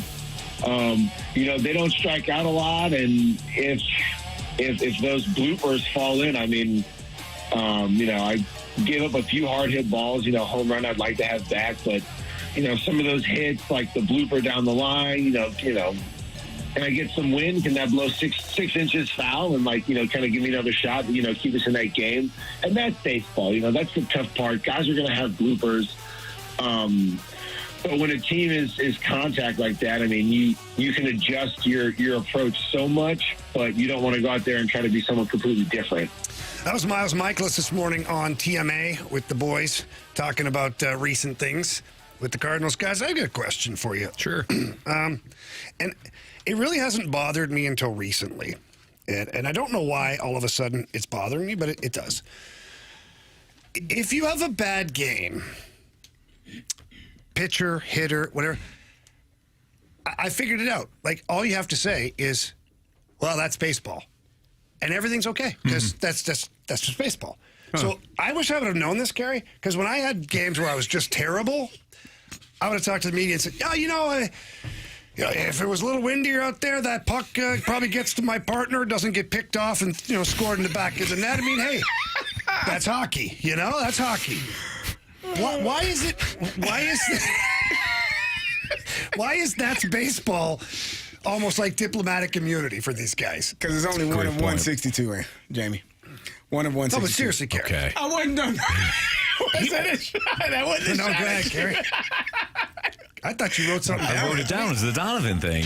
We're good. It's one of 162. It's one game. Nobody's paying attention to all 162 of these damn things. I was thinking shades of Adam Wainwright with the response. Think about down the stretch, and there were obvious physical issues there with Waino as well. And that's not taking anything away from the body of work. You love the guy, but a few inches here, a few inches there. It was pretty hard contact, okay? That does matter, Bradford. It really does. You get more hard contact. Potentially big time. Depending on... Preferably. Yeah, where the inches are. Which way? If the AC was on, they're all around us. The AC was on. That pass wouldn't get picked off. If Grant just makes a spectacular save, it's I'm good there. Yeah. So it's just hockey. It's just hockey. I just don't know. Oh, that's just baseball. They talk about Lars Nootbaar. Ollie was talking about Lars Nootbaar, and he was like, he's going through a tough stretch right now, and when it's not Lars, it'll be someone else. It's kind of that's baseball. What? So I do think there is something. Okay, Carey. He fumbled the ball baseball. 3 times. That's football. That's football. Football for you. You fumble 3 times, you're gonna be sitting on the bench. It's football, Carey. It happens. You do that, you'll be watching the game. You have the best seat in the house, though. I don't know. It just bothers me. Sorry, guys. I didn't mean to derail that. No. I think if you're Miles Michaelis, let's be honest, soft contact is all you have. You're not striking out a whole bunch of guys. No. But that's also it's what I said the other day after Miles Michaelis had a rough go. If the ball's constantly being put into play, some are going to be hard, some are going to be soft contact. But the ball's constantly being put in play. You've got to locate. I didn't think he located all game, quite frankly. That's your job. That's your job. Hit your spots. and not allow hard contact. And you're also insulting baseball fans too. We can see when one just kind of gets down the line. Yeah. Like, you don't have to point it out. Yeah. Right. Sometimes it just happens. But I think if you're constantly being hit to the tune of 7, 8, 9, 10 hits, I don't think that that's just bad luck. No. I think that they know where the pitch is going to be, and they're swinging. Right. And they're hitting. They're seeing it very well. Yeah. They're putting it where your defenders are not. So the question is, contact rate absolutely killed the Cardinals over the weekend. It wasn't just the Blue Jays. The Blue Jays are the number 1 team in batted balls. Do you know who number 2 is? What team number 2 is? In all of baseball? Yes. Kansas City Royals. Correct. Really? Yeah. Last 2 teams that you have dropped series like against. That, Bradford? Huh? You didn't think I had that in my toolbox, no, did you? I'm highly impressed, buddy. Nice job there. Nice job there. Who told you? I heard it the last when we played the Royals. Okay. He saved it, though. He logged it. Listen. Now you want to fist me. All right, let him, Jamie. There we go. Tis the weekend in Milwaukee, you know? Yes. Yes. Scary. So the 2 teams that you just lost series versus are the 2 teams that put the ball in play a lot. Here's the unfortunate part. You know who's number 3 on that list? Milwaukee Brewers. No. Who else they got? That would be bad, CJ. And that would actually be a perfect transition to tonight. It is not the Metropolitans. The Mets have the best strikeout rate. I'm saying this is a bad thing. The Cubs? Correct. Yeah, because they're in your division and they're Chicago Cubs. Correct, Jamie. Yes, nailed it. Chicago Cubs, 3rd in batted ball rate. Yeah. So teams that put the ball in play a lot do well against the Cardinals. Why? Because they got 1 strikeout guy, Sonny Gray. That's it. So this could be problematic. The good news is when you face teams that swing out their ass, you'll be okay. Have no game plan and just swing from the heels and rip. Right? Teams trying to hit the snot out of the ball, you're good. Now, most of the teams in the American League, unfortunately. But like when you play the Rockies, you're going to be fine. I think everybody's fine. I think you're fine anyways, just saying. Oh, man. But most of those teams, again, they're in the American League. Rangers, Guardians, White Sox, Orioles, Angels. They're all like bottom feeders when it comes to batted ball rate. Cardinals what's the plan? Because as far as I've known, you better continue to play great defense. That's been the philosophy, though. It has been pitch to contact for a number of years. And I think once the shift was banned, you would hope that maybe we can't pitch to as much contact because can't have 15 guys on one side of second base. We gotta start pitching and hitting our spots and getting guys out via strikeout or softer contact. But how do you fix that? Hit your spots, produce soft contact, and play great defense. I got an answer for you. That was in May. That's what they did? That's what they did in May.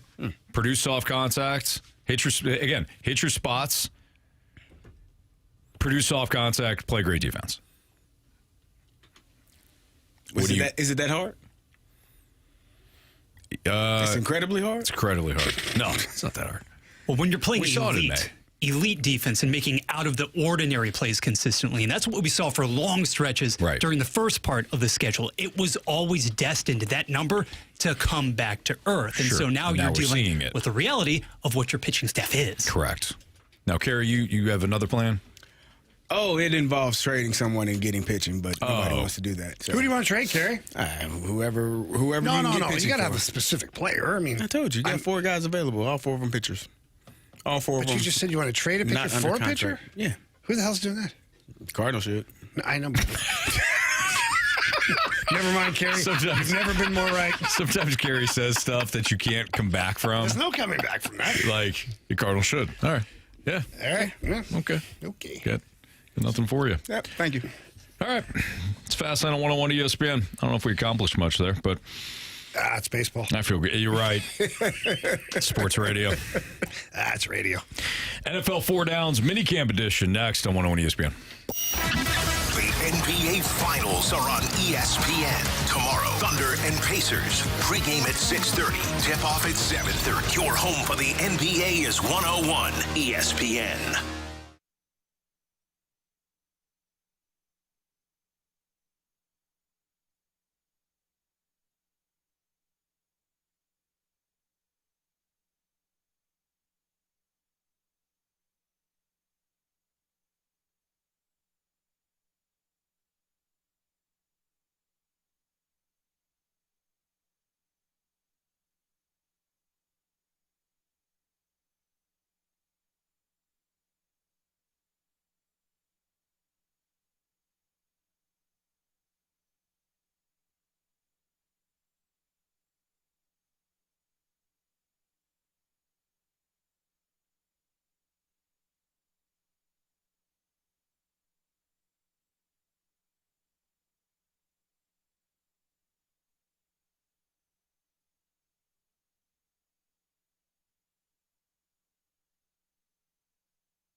It is graduation season, and if you're looking for the perfect gift, you need to get into Diamonds Direct. Instead of just a card shoving some cash in there, why don't you get something for that special graduate in your life that they are going to cherish, they're going to remember, they're going to love forever. And they've got all those gift ideas over at Diamonds Direct. Whatever you want to get, earrings, bands, pendants, bracelets, colored gemstone jewelry, they have got so many different options. And maybe you don't even know what you want to get. You're thinking jewelry sounds like a good idea, but I don't have an idea. They've got ideas over at Diamonds Direct. Their crew over there, they're so creative, they're so helpful. They will learn about that special person in your life, and they will put together a perfect gift for them that they will love, that they will cherish. Get into Diamonds Direct. See the difference. Seriously, the selection is amazing. The people are incredible. The warranties are lifelong. They stand behind what they do over at Diamonds Direct. Check them out online. Go to diamondsdirect.com, but get into the showroom. Go see the difference at Olive and 270 at City Place. It's Diamonds Direct.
Nathaniel Rateliff and the Night Sweats, and Trampled by Turtles. On June 28th at the Hollywood Casino Amphitheater.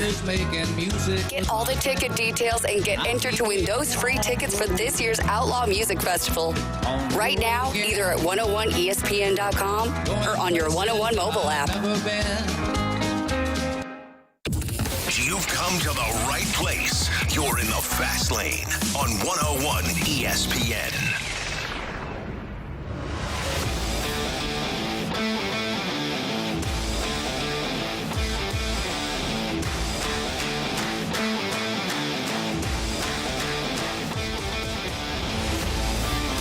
Time for NFL 4 Downs in the Fast Lane on 101 ESPN with Carey Davis, Jamie Rivers. I'm Anthony Stalter. Bradford Bruns put together some football questions for us today as he fills in for Andrew Marsh. Bradford, first down. Take it away. Here we go, guys. Well, the Shamar Stewart experience, it truly never got off the ground in Cincinnati. The Bengals' first-round draft selection left camp, left that mandatory session earlier today. He never participated in the midst of a contract dispute. So, yes, yet another would-be marquee defensive performer for the Bengals, not exactly having a great time. Good for him. I think if you are not under contract and then they're not willing to budge, he's not asking for more money. He's not asking. He just wants the language to be correct. And so good for him. If the Bengals, he said it, they seem like they're more interested in winning arguments than winning games.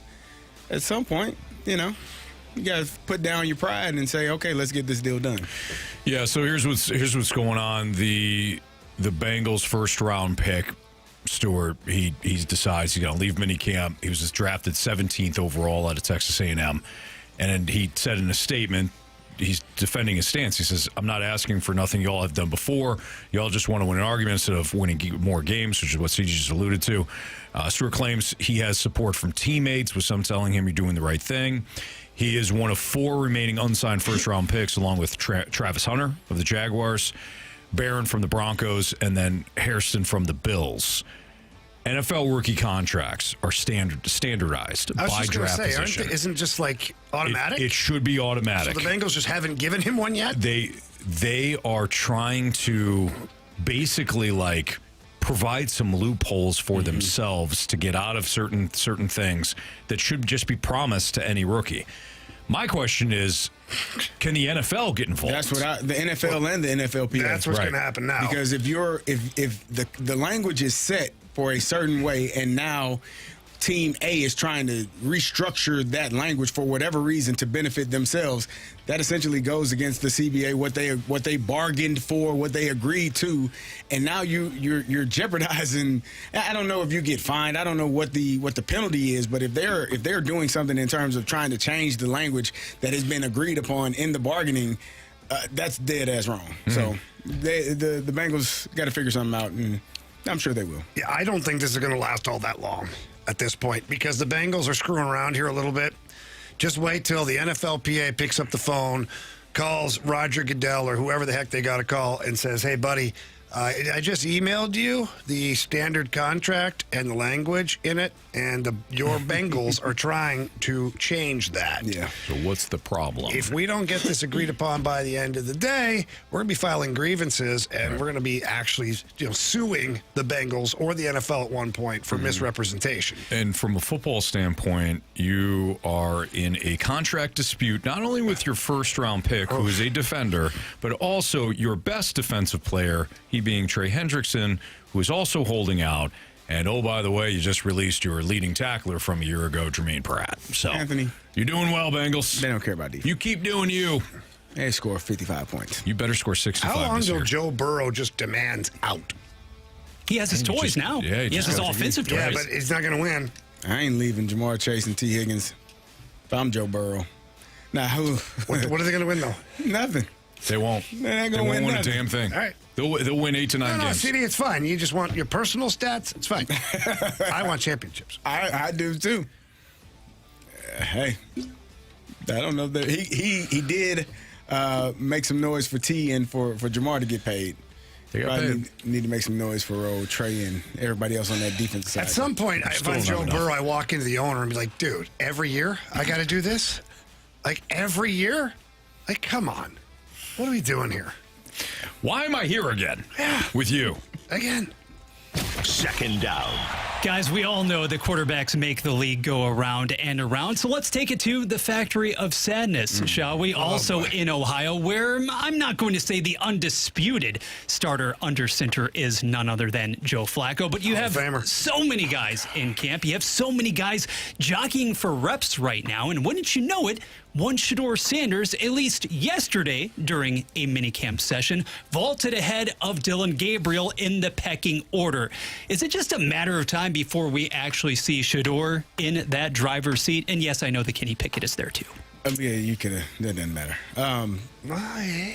That's a human being. Kenny Pickett is on his third team. He's a first-round draft pick. He's on his third team in 5 years. It doesn't matter. But he's first in Terry Bradshaw's heart. Yeah, Terry Bradshaw has his opinion, and that's fine. We all are entitled to it. He's wrong. Shedeur, in my opinion, of all of the quarterbacks that are on the roster in Cleveland, he's the most talented one. I know they drafted Dylan Gabriel in the third round ahead of Shedeur. I know they brought Joe Flacco in. I believe he's on his 7th or 8th team now. He's been on a lot of teams in the last 4 years. He got to be on like team 6 and in his career. And Kenny Pickett, who I just talked about, Shedeur is the most talented of that bunch. And if all things go as I believe that they should, and he picks up the offense well enough, Joe Flacco might start the season as the starting quarterback just because That's what you tend to do. And when Joe Flacco performs in a way where, like, okay, we've seen enough of that, Shedeur could be your starter by week 5 or 6. Can't get enough of Joe Flacco. That's why he keeps getting contracts. Yeah. Apparently the NFL can't get enough of him either. You know, this is a great opportunity for Shedeur Sanders. He's overlooked in the draft and eventually gets to a spot where, you know, he's in Cleveland, but there's a lot of criticism about the way he handled the pre-draft process, whether that's true or not. He now has a great opportunity to show that he can grasp the playbook, work out in the weight room, get the physical mechanics down, which is something that he was criticized. You know, some scouts criticized him for at Colorado. It's a great opportunity for him. Got the name, show everybody's kind of watching you. Yep. You could put in a lot of work, and maybe you're the first guy off the bench when Joe Flacco needs a break, Jamie. How many do they keep? 3? Yeah. Yeah, Deshaun is on IR. He's not playing this year. They have 4 right now, don't they? Yeah, you'll keep 3. So they'll ditch Kenny Pickett, I'm sure, at some point. I was going to say, who do you think the odd man out is? It might be Pickett. Like I said, he's on his 3rd team. Carnival hands Pickett. Yeah. They had a. Did you show me? Who showed me that video? The picture of Joe Flacco holding the football versus Kenny Pickett. I don't know. It was a drastic difference. I did not see. Yeah. Take my strong hand. That's what Kenny Pickett's saying. Nope. Yep. Yeah. Mm-hmm. You showed me that video. I did. Go ahead, Bradford. 3rd down. Thank you kindly for that. It is, I believe, day 3 or 4 of the Aaron Rodgers experience in the Steel City, which means that Artie the Party has to wax poetic on what is happening with that offense. In fact, we do have some of the latest audio from Steelers camp, courtesy of Steelers.com. You'd love to be more balanced. You're not obvious, depending on how you want to attack this defense, where you think their strengths, weaknesses are. I mean, that's the game. It's played every Sunday. And obviously, as your roster evolves, I mean, obviously, we didn't bring Aaron in here and sign DK for all that money to go run the wishbone. So, you try to play to the strengths of your team. That is Arthur Smithy. Here we go. Oh, you can't. Tell him, Artie. He's telling the people at this point, but Carey, give us a little bit of an inkling as to who could be running the show there. Yeah, we're going to see Aaron and DK doing their thing. I was reading a report earlier that there was a bit of a discrepancy with Russell last year when he was trying to audible plays and Artie was like, no. Like, Anthony, football, Jamie, professional sports is about the players. And there comes a time in every coach's life where he realizes it ain't about him. I don't know that Artie has reached that point in his life yet. I don't know if he has. Yeah. But when he reaches that point, it'll probably be in the 4th quarter of a game where he's like, it ain't about you. It's about the team. It's about the players. And I'm not worried about it. I got a future Hall of Fame quarterback throwing to a receiver who is a man-child, who is a beast. And he is going to go catch footballs, a lot of them, for touchdowns. And the Steelers are going to be fine. And if Artie the Party don't want to get along with the game plan, Artie the Party, you can sit there and keep your headset on and pretend to call plays while we run what we need to do. Do I think that that's the right thing to do? No. I think coaches and players should all be in agreement, be working hand in hand, working together to get the thing done.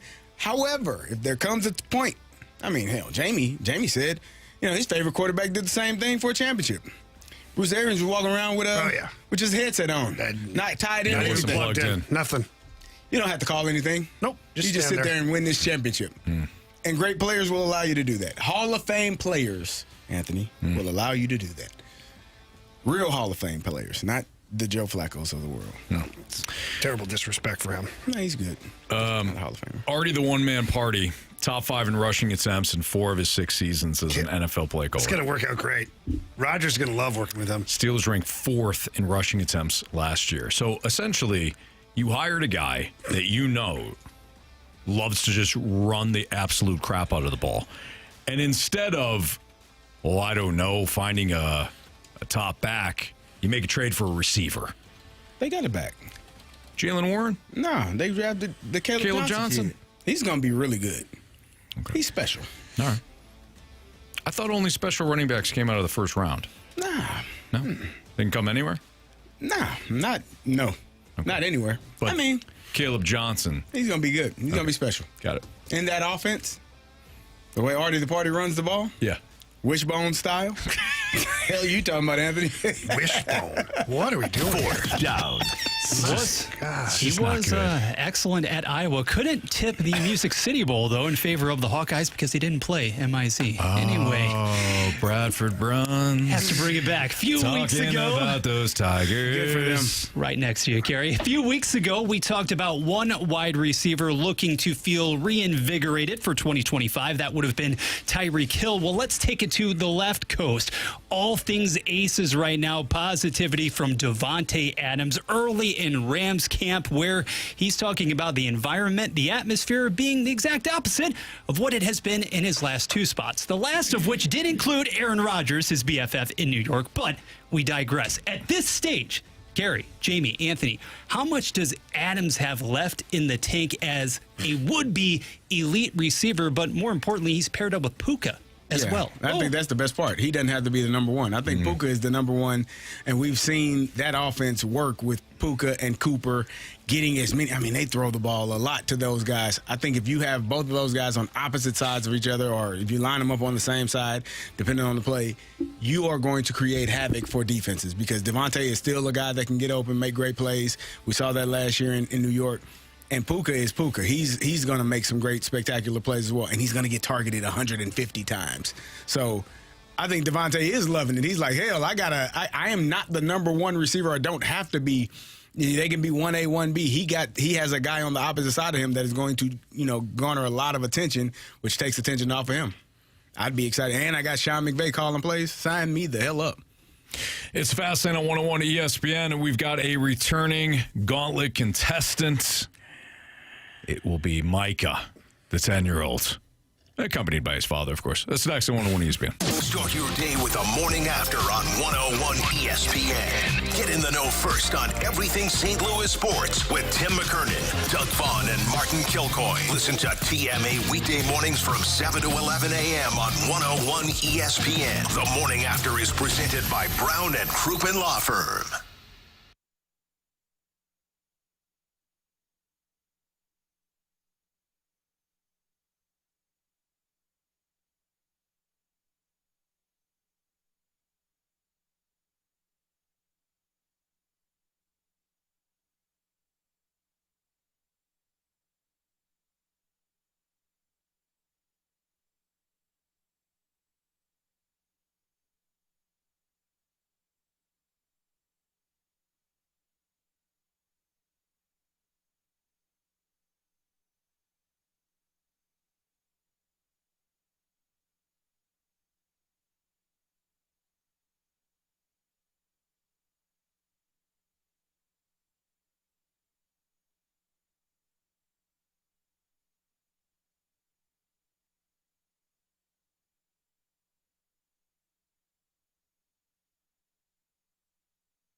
No headaches. And right now, during the Nissan Summer Sales Event, you can score 0% APR for 60 months on both the 2025 Nissan Rogue and the 2025 Pathfinder. That's big-time summer savings on 2 American-made and tariff-free SUVs. Plus, all new Nissans come with a lifetime warranty and a 30-day return promise. Peace of mind that is only at Auto Centers Nissan. If you're worried about your credit, don't be. Their finance experts can help you with any credit situation. So don't sweat the summer car search. Get out to Auto Centers Nissan in Herculaneum or hit up AutoCentersNissan.com. Auto Centers Nissan, it's all here. WXOS HD1 East St. Louis. 101 ESPN is driven by Auto Centers Nissan, home of the lifetime warranty and 30-day return. They clinched first place in their division years ago. The Fast Lane on 101 ESPN. 4 Warriors, 4 categories, 1 challenger. Can you survive the Gauntlet? Brought to you by Blue Note Roofing. Roofing, siding, and gutters. Visit BlueNoteRoofingSTL.com for a free inspection.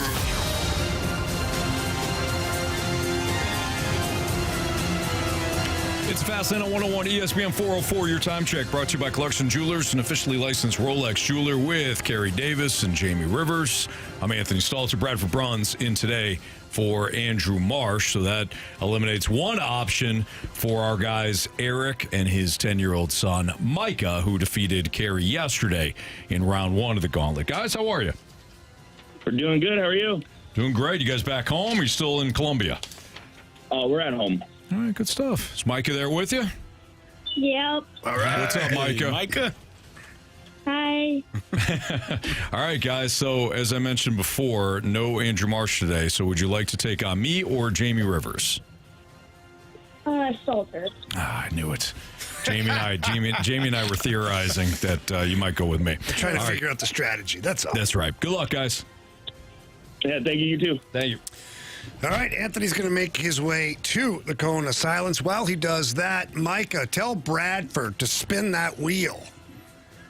Spin that wheel. All right. So now you got Anthony. Is there a category you'd like to have? Not hockey. Not hockey. Okay. Well, how do you guys feel about random? Yeah. Okay, good. All right. I know Anthony, he doesn't like random, so this might be a good one for you guys. Well, we're getting the questions here from Bradford. Once again, each question is worth 2 points if you don't use the options. If you use the options and answer correctly, it's worth 1 point. Wrong answer, 0 points, obviously. If we're tied after 4 questions, we will have a tiebreaker, and we will get a winner here in the Gauntlet. Gentlemen, are you ready? Yes. Okay, again, the category is random. Question 1. Michelle Obama's 2018 memoir broke sales records and turned the former First Lady into a whole new kind of celebrity. What was the title of that book? Options. Was it Becoming, Unforgettable, or A Girl from South Shore? Girl from South Shore. Final answer? Final answer. All right, thank you. All right, question 2. Ted Koppel spent more than 25 years as an anchor of Nightline for which of the major news networks? NBC. NBC? Final answer. Okay. Okay, guys, question number 3. Roughly 90% of the body's serotonin is produced where? Brain. Final answer? Final answer. Okay. All right, guys, last question. Originating as medieval folklore, the story of the Pied Piper always featured which of the woodwind instruments?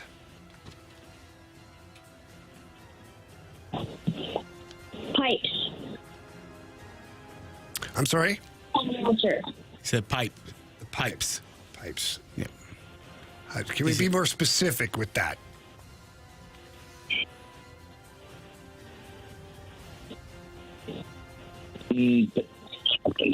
Options. Okay. Is it an oboe, saxophone, or a flute? Flute. All right, thank you. Final answer. All right, we'll get Anthony back in here.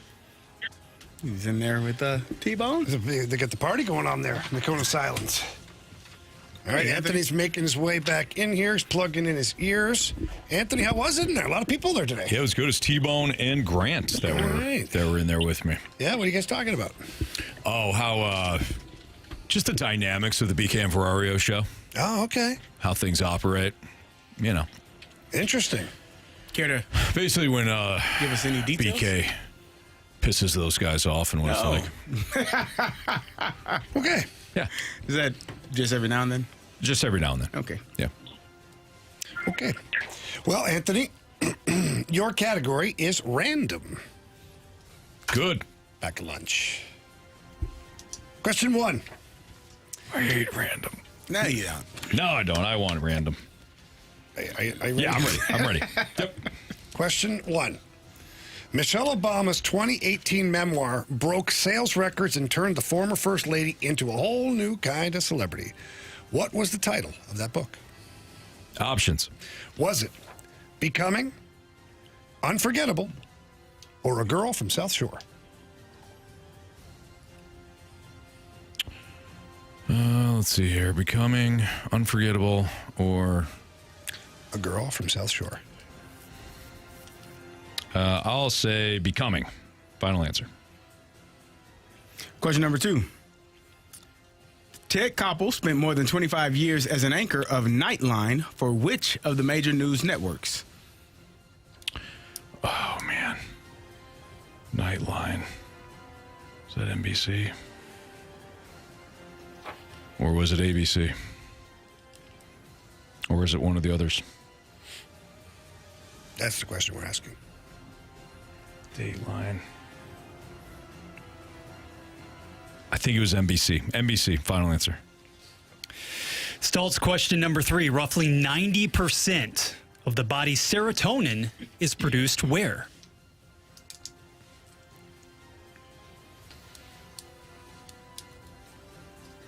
Would that be would it be produced in the brain? Or is it released in the brain? Or is it produced and released in the brain? He asked you. Mm-hmm.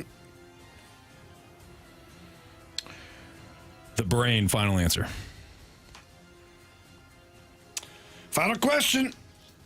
Originating as medieval folklore, the story of the Pied Piper always featured which of the woodwind instruments? The Pied Piper. Oh,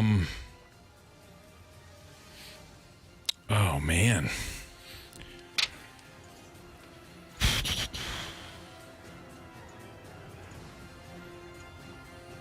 Whoa. I want to say the piccolo. But I don't know if that's a wood instrument.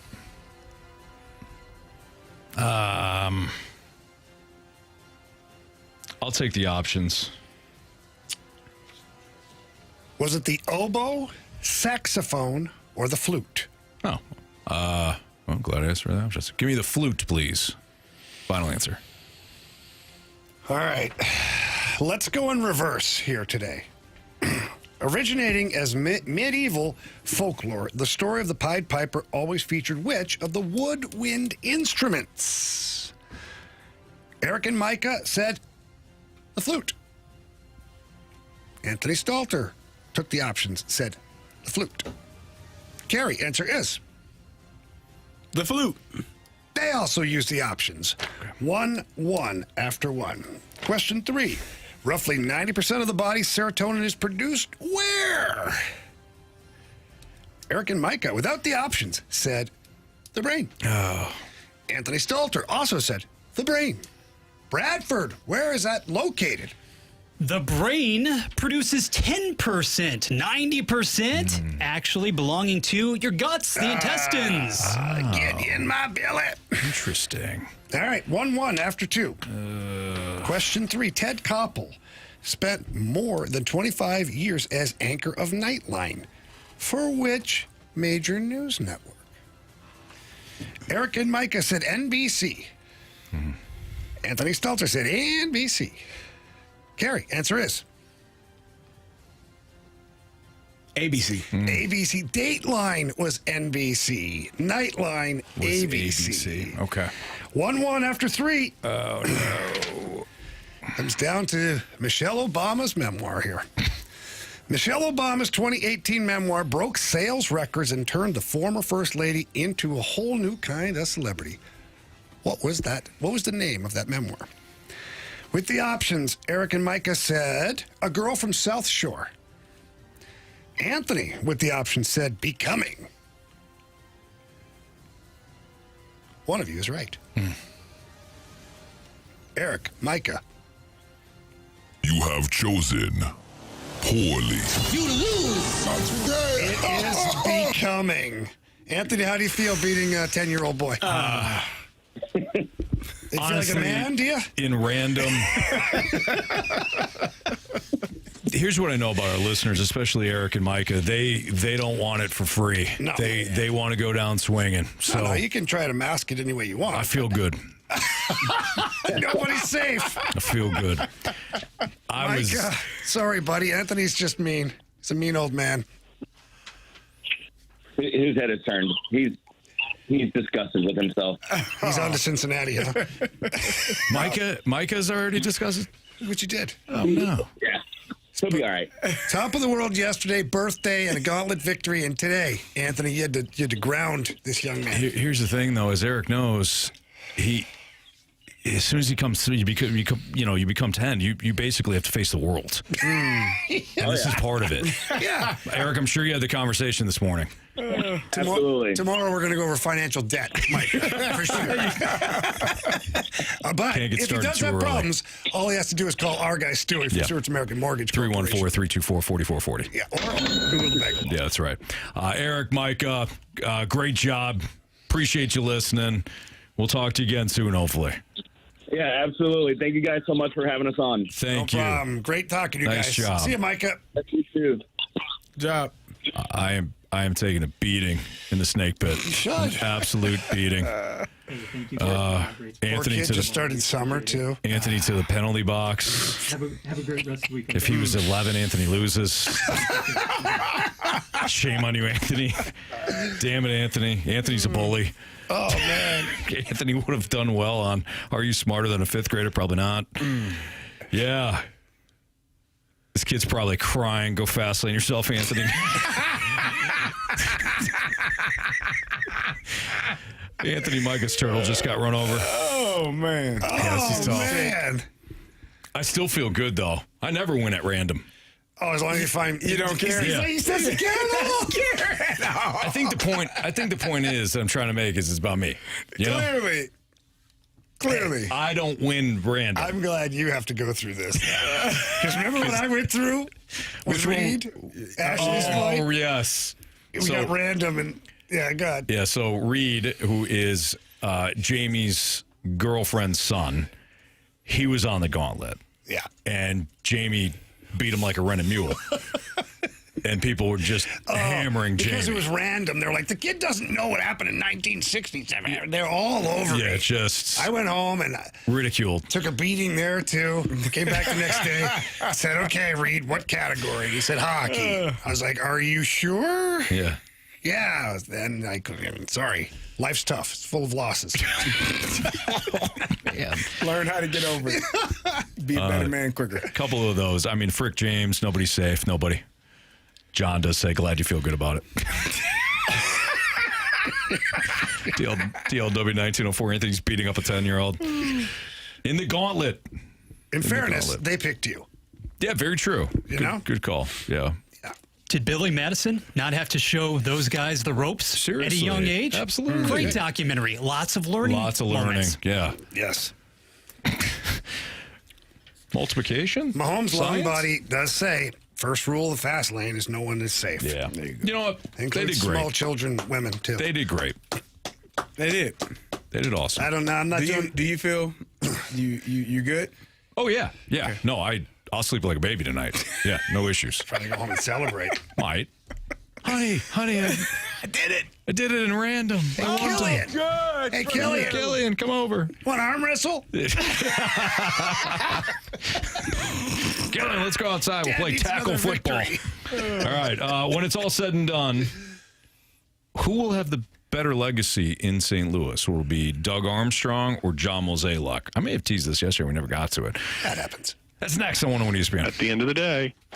You can now watch 101 ESPN live on our Air Alliance team studio cams. Catch every show live on our YouTube channel or at 101ESPN.com. 101 ESPN studio cams. Presented by the Air Alliance Team Heating and Cooling. Getting the job done quickly, correctly, 100% of the time.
Not just at the top of their game, they're on top of your game.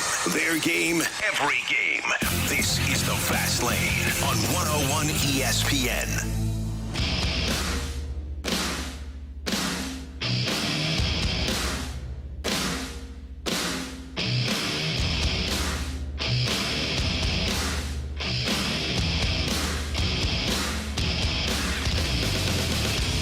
When it's all said and done, who will have the better legacy in St. Louis? John Mozeliak or Doug Armstrong? With Bradford Bruns pinch hitting for Andrew Marsh, Carey Davis, Jamie Rivers, Anthony Stalter. What do you guys think? Are you still reading the comments? Oh. You see splashback dudes. Yes, some of the comments. Treating the poor boy like his wrist wasn't broken.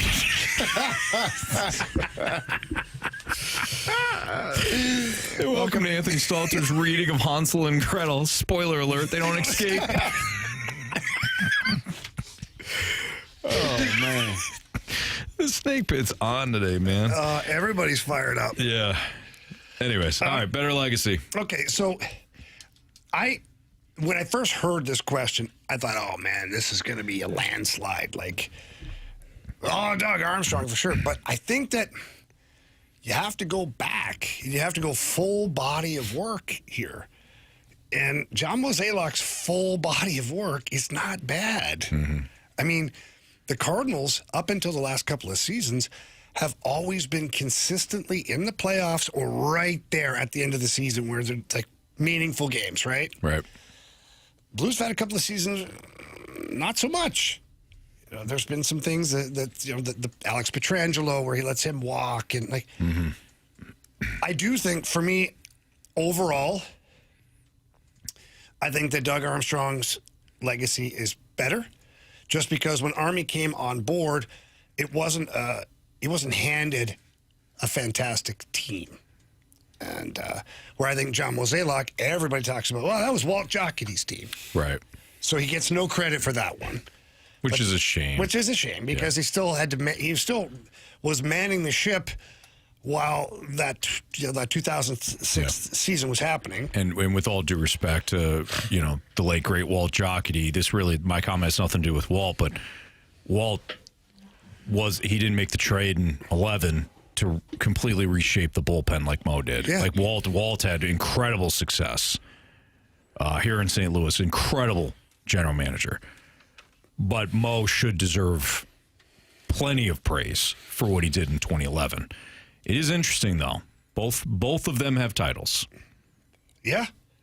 Well, Mo technically has two. Technically. 06? Yeah. I think he took over in 07, didn't he? Yeah. Yeah, but he was part of the staff. Part of it. Like, if Army had been assistant general manager when the He'd Blues still be won a part of Stanley it. Cup, and he'd still be. Let's do this as the architects. Okay, all right.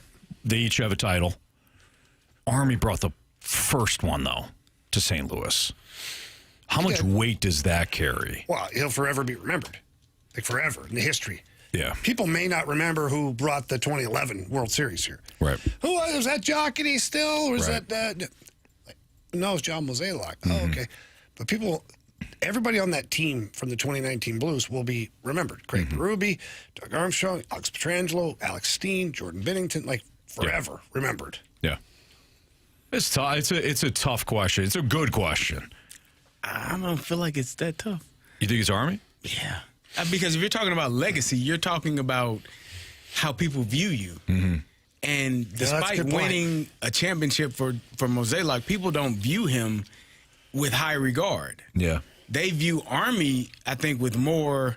They view him in a better light than they do Mozeliak. So if you're talking about the legacy of those two good call. people, you're going to look at Army and say, yeah, his legacy is much better. That damn Mozeliak, well, he won a championship. I don't give a damn. Like they don't care. Mm-hmm. So the legacy of Army, to me, in my opinion, is vastly greater than that of John Mozeliak. To add to your point, and this is something Jamie brings up a lot too.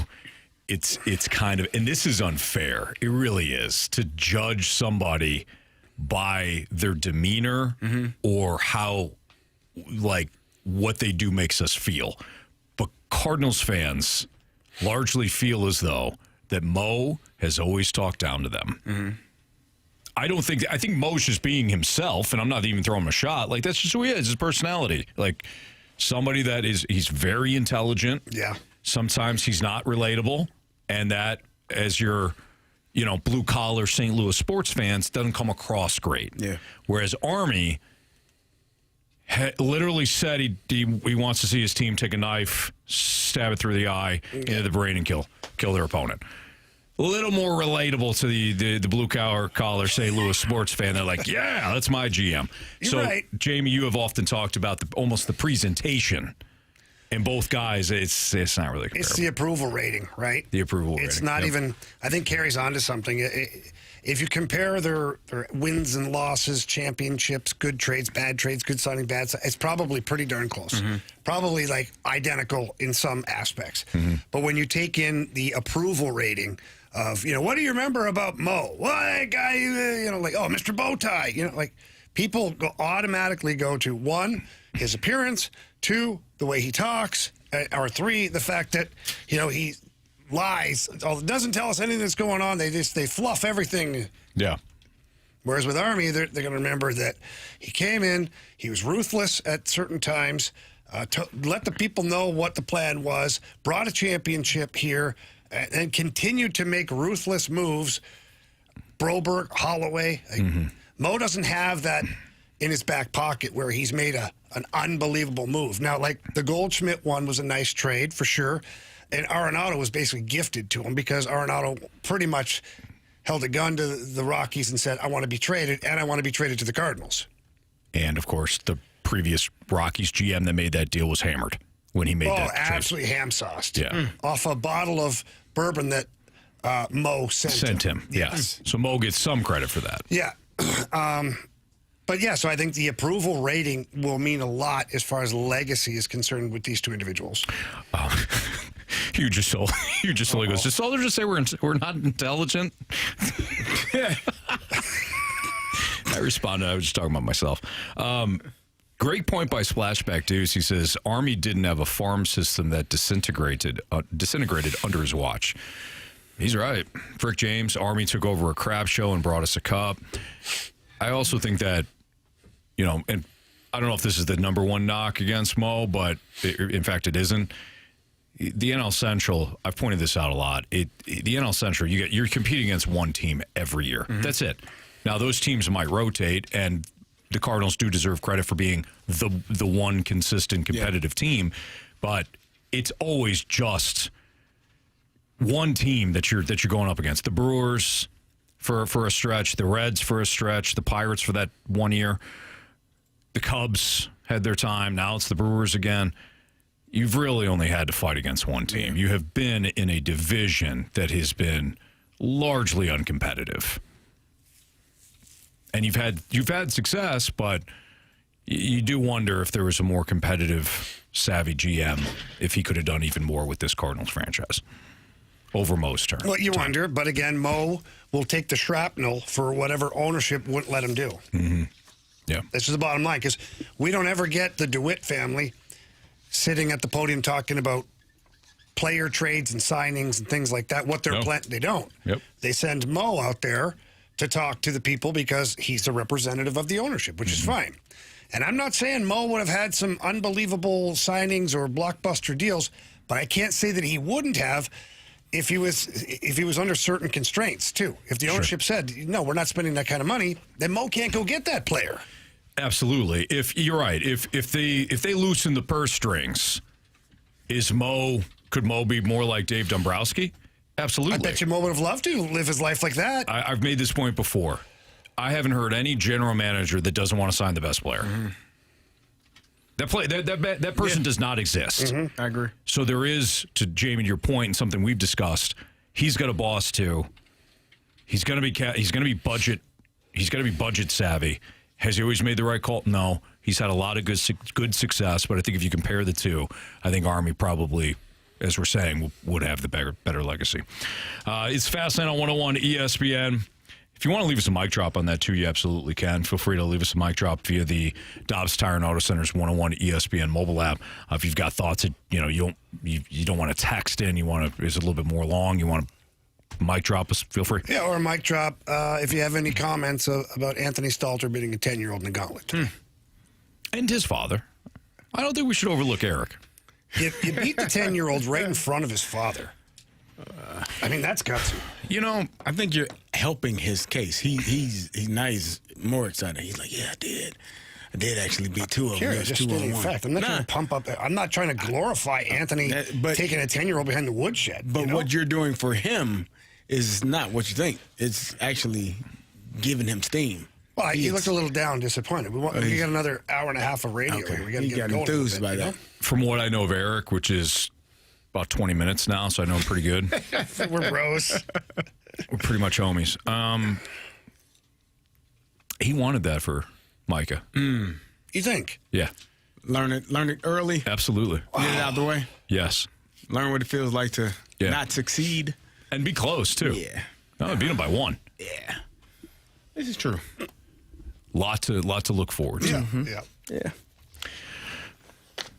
Since Marshy's not here, I think we should do 2 6-packs. Oh, let's do it.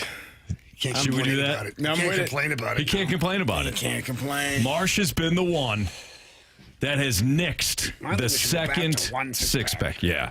And that does sound like Marsh. Part 1 of the Sports Six Pack is next. So if you've got a question for us, send it in the Air Comfort Service text line at 314-399-9646. Sports Six Pack next. 101 ESPN is powered by Kaufman Townsley St. Louis's injury lawyers. Call 314-500-5000.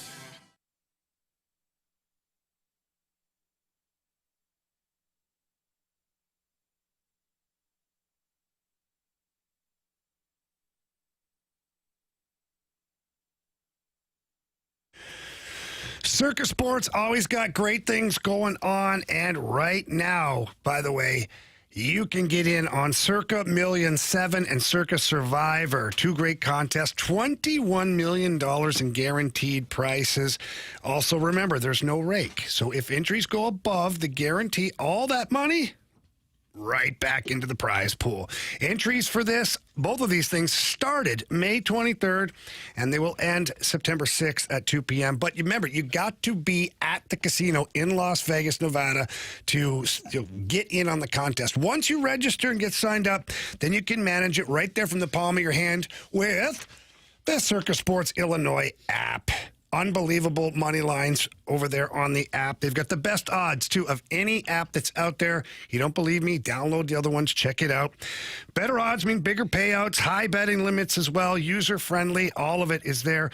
It's really sports betting the way it should be. So you've got the contests and you got the app. So much fun when you download Circus Sports Illinois. So please don't hesitate. Get over to the website or the App Store. Download Bet Like a Pro today with your Circus Sports Illinois app. Join in on all the excitement. If you or someone you know may have a gambling problem, call 1-800-GAMBLER or text ILGAMB to 833-234.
101 ESPN has your chance to meet Adam Wainwright at this year's Big League Bash at the Factory July 27th. Our winner will receive 2 tickets to the Big League Bash, featuring Adam Wainwright in concert, along with appearances from Cardinals players and Fred Bird, a silent auction, and more. All to support Big League Impact. Plus, our winner and guest will receive 2 passes to meet Waino prior to the show. Tickets to the Big League Bash, supported by Community America Credit Union, are on sale now. Find all the details and that chance to win free Big League Bash tickets and meet and greet passes to meet Adam Wainwright right now at 101ESPN.com and on your 101 mobile app. 101 ESPN Sports Center. STL meets Milwaukee's newest flamethrower. Good afternoon. I'm Bradford Bruns. Your Sports Center update is presented by Saliga Heating and Cooling. Tonight at 6:40, the Cardinals and Brewers kick off a 3-game series in Cream City. Manager Pat Murphy turns to top pitching prospect Jacob Miskowski. Here, he makes that much-anticipated Major League debut, while Sonny Gray goes for St. Louis. STL just dropped 3 straight, but TMA guest Miles Mikolas saw encouraging signs nonetheless. We're always in those games. You know, the offense was keeping us in those games. The defense was keeping us in those games. Unfortunately, you know, myself and some of the other guys in the pitching staff, you know, we let the Blue Jays get a little too comfortable maybe. But the offense kept us in it, and, you know, the spirits are high. Right now, San Francisco paces Colorado 7-5. Texas downs Minnesota 16-3. This Sports Center update was brought to you by Saliga Heating and Cooling, a Daikin heating and air conditioning dealer. We're right back to it. The Fast Lane on 101 ESPN.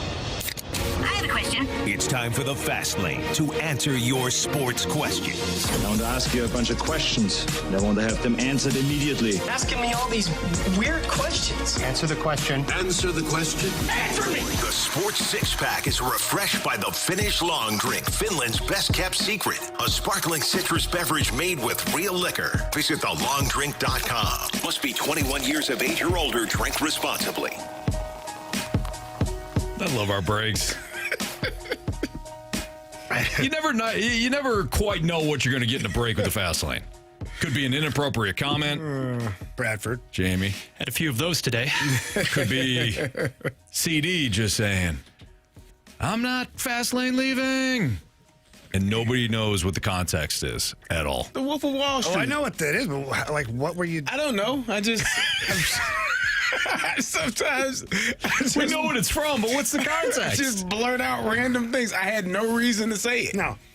I would love to see a gif of you, Carey, superimposed on DiCaprio's body awesome. From that scene. Yeah. I don't know.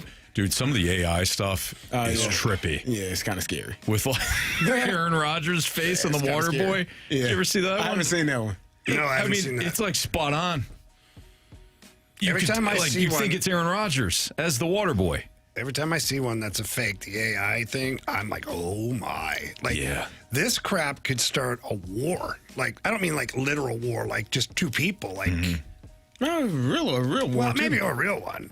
There's a documentary one time I watched in the 80s where a kid thought he was playing a video game and almost started World War III. Right.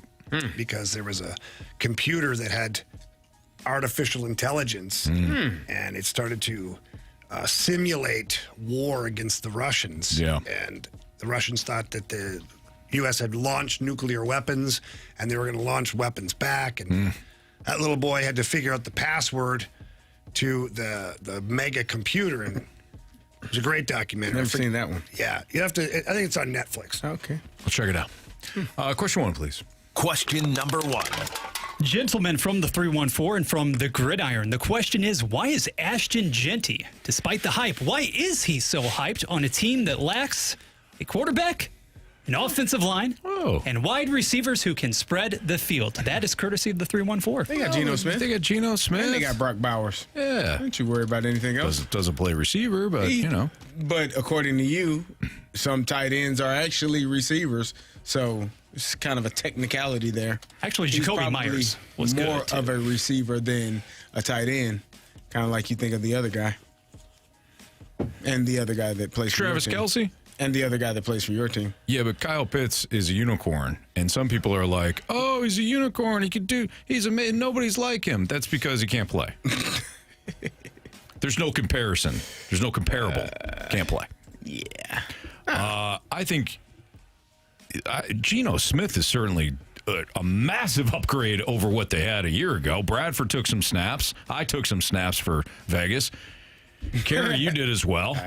Jamie was on deck. Like the Raiders had one of the worst quarterbacking situations in all of football last year. So that is a massive upgrade to go to Geno Smith. Now, whether or not the offensive line will be any good for Ashton Genty, I don't know. That's a good question. They got Chip Kelly as well as their OC, if I'm not mistaken. They do, yes. So they'll be fine. They'll be fine. They'll be better than they were a year ago. It's not really a choice. And as Frick James mentions, Brock Bowers is an absolute monster. He is. Go Dogs. Question number 2. You're a Georgia Bulldog fan now? Frick James and I are. When the hell did this happen? Yeah, we won some national championships together. Oh, God. Until new Chiefs here. Until the college football playoff committee wakes up and understands that the best football is often played on Tuesday nights in college during the college football season. Oh boy, I don't know what to tell you. I don't either. You're right, Anthony. I've been between the hedges, my friend. Have you? Yeah. How was that? It's awesome. Quick aside, but somewhat related. During my travels last weekend, guys, saw a lot of those fire-up chips hats. I'm not even kidding. In Chi-Town. I am not joking. In Chicago? Yes, I'm serious. They can feel it. They can feel the buzz. People. I wonder what they're doing there. I wonder what my people were doing there. I didn't pause for too long. Kept moving. Keep the feet moving there. I don't blame you. You didn't ask. I did not. Why the hell are you all here? Took it in. Well, maybe it was something. Maybe they're playing. I don't know. I was going to say Northern Illinois, but that's in DeKalb, so not Chicago. Anyways, go ahead. To the ice, gentlemen, from the Grant Francis fan club, what would you guys say about the idea of trading, the Blues trading, for Alex Tuck? Potentially could slot in as a secondary center. Skill set is definitely right there for the taking. What are your thoughts? I like it. I do. I like it a lot. He's a big dude. I think he's like 6'4", 220. Plays the center ice position. He's not great in the face-off circle, but you can always work on that. I know Steve Ott does a real good job with all the centermen, teaching them tricks and things like that to help improve their face-offs. He skates fast. He's a big dude, plays physical. I would love to add Alex Tuck to this Blues lineup. What you have to give up for it, I don't know. Buffalo's a bit of a dumpster fire again. 14 years in a row now. It's quite the record. But he's got 1 year left at 4.7. Then he would become an unrestricted free agent. So if you're Doug Armstrong, you'd have to consider what does that look like, because he's basically a rental player at that point. You know, you're not going to give up a whole bunch for a rental player, but he is a heck of a player. 29 years old. I don't know. I like him, though. I certainly entertain kicking the tires on that. Question number 3. Real barn burner from the 618 here. Which of these QBs will have the best performance, the best statistical production in the 2025 season? Russell Wilson, Aaron Rodgers, or Justin Fields? Oh, Aaron Rodgers. I think Aaron Rodgers, too, yeah. I don't know Russell Wilson to be the starter. I mean, they drafted a quarterback in the first round. Justin Fields would be the starter. I think Justin Fields is locked in as their starter. For now. Yeah, Give me Fields. No, not the field. Justin Fields. Oh, yeah. Give me Justin Fields. Okay. Thank you. Yeah. Why? Why do you trust You know what? I don't want to know. You loved this guy last year. I was going to ask a question, but then it was going to go back to damn Artie the Party and why he stunk. No, I wasn't going to say that That's why at Justin all. Fields stunk. And so I didn't ask. I'm sorry. I wasn't going to say Artie the one-man party. I was just going to say that Justin Fields is going to have an upgraded offensive coordinator with the Jets. Yeah, does it? I asked you to let me out of it, and you forced the issue. I didn't. Plus, he's going to run around a lot. Aaron can't move. Fields going to run around. a lot. Does it really matter if Breece Hall doesn't frankly rediscover his form there? What happened last season? Now I know a confluence of issues. Justin Fields. I don't know what happened with it. I blame Aaron Rodgers, though. So pass happy. I blame him for most things. He just blames him for being Aaron Rodgers existing.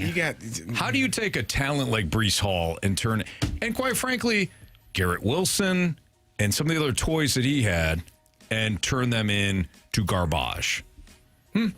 Yes, CD. I'd love to know the answer. Of those three names, one of those guys finished much higher in passing yards than the other two. How do you one do of in those rushing? guys, him rushing? Yeah. He did probably dead last. I rest my case. Justin Fields.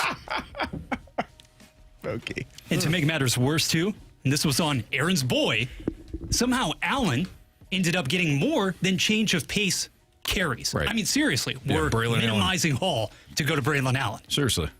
Breece Hall. Stud back. That's what Aaron did to him. I don't think he did that to him. Good luck, Jalen Warren. And the rest of the 5 Steelers running backs. Oh, boy. He ain't going to let him throw. Artie's not going to let him throw?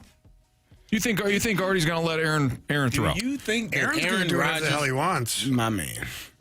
Until he tears his other Achilles. Oh. Wow. Part 2 of the 6-pack next on 101 ESPN. It's Sunday Night Baseball on ESPN. Dodgers and Giants. Pregame at 5. First pitch at 6:10. The MLB plays on 101 ESPN.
Jamie Rivers, Anthony Stalter, we call their guy Stewie for a very important reason. So, Stewie, I got a situation for you. I know somebody that's going to be a first-time home buyer, but they have no idea about down payments. What can we do to help them? Anthony, people have a really incorrect perception out there. They think that they have to put 20% down, they have to put 10% down. First-time home buyers, how about 1% down? 1%. You can still get the bagel loan with it, so there's no closing cost. On a $300,000 house, you got to come up with about $6,000 or $7,000. 1% for the down payments, your homeowner's insurance, and your escrow setup. That's it. $6,000 or $7,000. It could be gifted funds. It's an unbelievable program we rolled out last week. You don't need a 20%. You don't need a 10%. No 5%, not even 3%. 1% down. Take advantage of the opportunity while we're doing it, because later on it may not be there.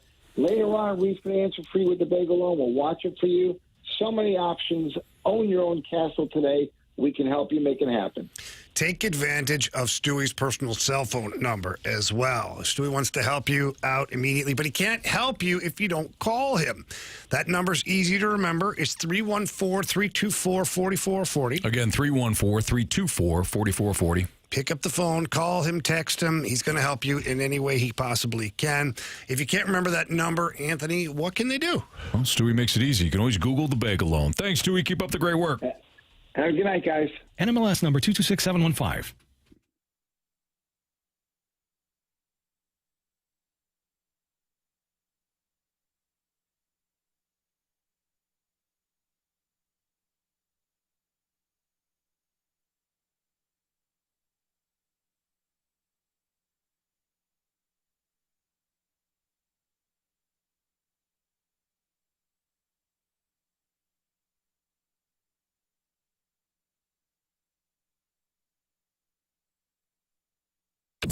You've come to the right place. You're in the Fast Lane on 101 ESPN.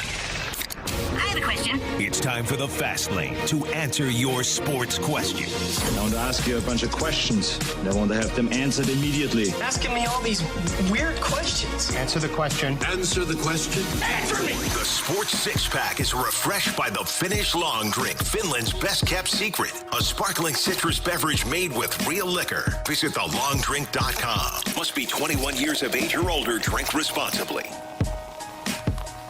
All right, since Marshy's not here, we have decided to do a double six-pack. Marsh decided to get rid of him and, get rid of the second one since he's not here.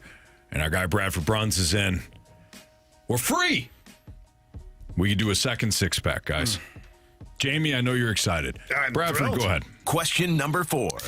All right, gentlemen, from Justin checking in from the 314. Justin asks, guys, can you please give the audience your updated power rankings for Cardinals bullpen Circle of Trust? Oh, Carey, you kind of invented this with the nod to our the one documentary where Meet the Fockers. Yeah, the young couple goes meet the father-in-law. Father-in-law's got some issues. Yeah. That reminds me of you. What? What did he do? I can see you being that way. No. Yeah, Carey, get a good look at that. I didn't burn down a Hopa. Put too much damn lacquer on it. Phil Maton still in the Circle of Trust. We still trust Phil. He's been great. I think Phil is there. Ryan Helsley, probably not as much. He's out of the circle. Kyle Leahy, he's out of the circle. Wow. So basically Phil Maton and JoJo? Those are the only ones in the current Circle of Trust? Probably. Is that a circle if it's only 2 people?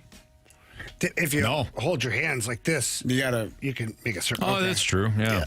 Not a very wide circle, but you can make a circle nonetheless. You're right. So JoJo and Phil Maton. Yep, that's all we got? Yeah. Kyle Leahy? No? Not right now. No. Can Steven Matz? I would put I'll say Steven Matz. Matzy in there. I keep Steven Matz in the Circle of Trust. Well, it's got to be somebody else. That's probably it, Jamie. The new guy. Yeah, he hadn't pitched yet. Yeah, he hasn't pitched poorly yet. But he's a starter. You don't even know who he is. No, he's not a starter. Yeah, Andre Granillo? No, he's not. Andre Granillo? Granillo, I think is what his name is. Him? Bradford, can you confirm that? That would be the accurate pronunciation. Right, good job, JR. Thank you. That guy? Andre Granillo. Granillo. He can't be in the Circle of Trust. I've got him in there. He hasn't pitched yet. It's going to be fine. Okay. Did you mention John King? I didn't. I left John King out. He's still on the roster. John King. Hasn't been great. Yeah, that's why he's not in the circle. Bradford. Okay, so I think the bigger question is this a problem? The bridge options. Yeah. You got 3 guys in there. If you got 3, you got plenty. Not really. Yeah. You just get your pitchers to go 9 innings, and everything is fixed. See, Anthony, what you know about ball is you only need, a couple of guys in the bullpen. Because if your pitchers give you 8 solid innings, then those guys don't have to pitch every day. Okay. So I'll look it up. Yep. Starting pitching, give you 8. You're good to go. Okay. Seems easy enough. Question number 5. Given last weekend's result at the Battle Dome, the 314 asks, are the Battle Hawks UFL's version of the Cowboys? Oh, wow. Oh, ouch. Battlehawks, though, in fairness, have had more success than the Cowboys, though. Even though they haven't won the big one yet. That feels so bad. America's team, the Cowboys are. Well, the Battlehawks are UFL's team. Yeah. I mean, let's just be honest right now. Yeah. They are.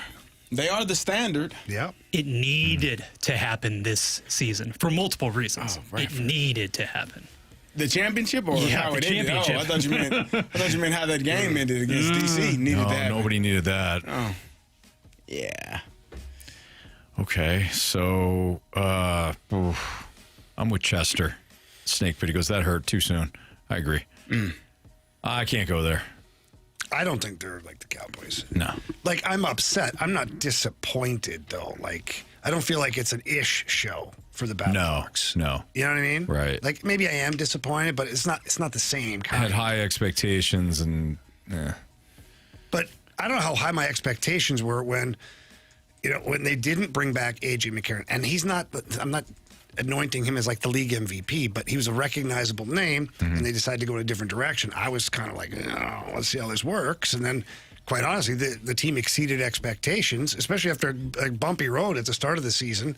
Then they rattled off, 8 wins for the season? It's pretty good year. So I was kind of happy, but then, I'd be interested to see what direction they go next year in terms of quarterback. We saw that Max Duggan got replaced at halftime by Brandon Silvers. I don't know what Manny Wilkins' status will be coming back from a torn Achilles, if he'll even be ready to roll in kind of a hurts a time. quarterback that's supposed to be mobile. Yeah. We saw that with old Kirky football last year. I don't know if he was ever mobile, though, but... Well, he was more mobile than he was last year. Mobile going to cash his checks. Yeah. They got direct deposit in Atlanta. Never in a bad mood on payday. No. Yeah. Would you be? Nope. Not with that one. No way. So, I don't know. Maybe they run it back with old Silvers. Maybe they try to get Duggan together. If Manny is unable to heal quickly enough. It's going to be interesting. Interesting offseason, Anthony. Okay. I hope so. All right. It's Fastlane on 101 ESPN. The Redbirds middle relievers getting a pass right now. Yeah. We'll tell you why next on 101 ESPN. WXOS HD1 East St. Louis 101 ESPN is driven by Brown and Crouppen Law Firm. Oh, it's the Monkees.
first place in their division years ago. The Fast Lane on 101 ESPN.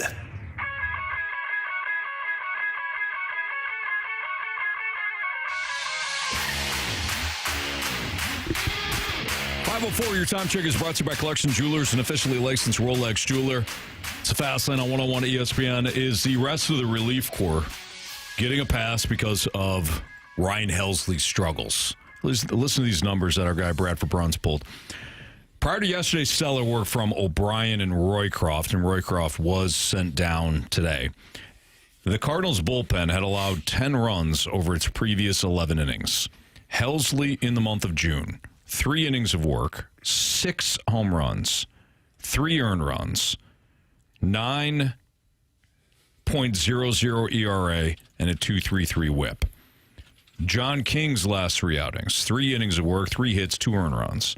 Leahy this month, 6 innings, 11 hits, 3 runs, 1 home run, 3 walks, 4.5 ERA. Matz's 4 June appearances, 4 1/3, 7 hits allowed, 5 runs, a 6.23 ERA. Inherited runners, this is also an eye-popping number. Inherited runners are also scoring 38% of the time. That's 5th worst rate. That's the 5th worst rate in Major League Baseball. Romero and Maton are the only 2 guys in the bullpen right now that are absolved of any sort of blame as of right now.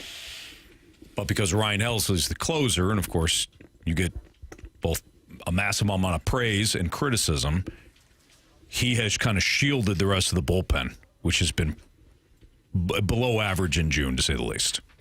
So, yes, I would say that the bullpen is getting a free pass, say for Romero and Maton, because of Ryan Helsley's struggle.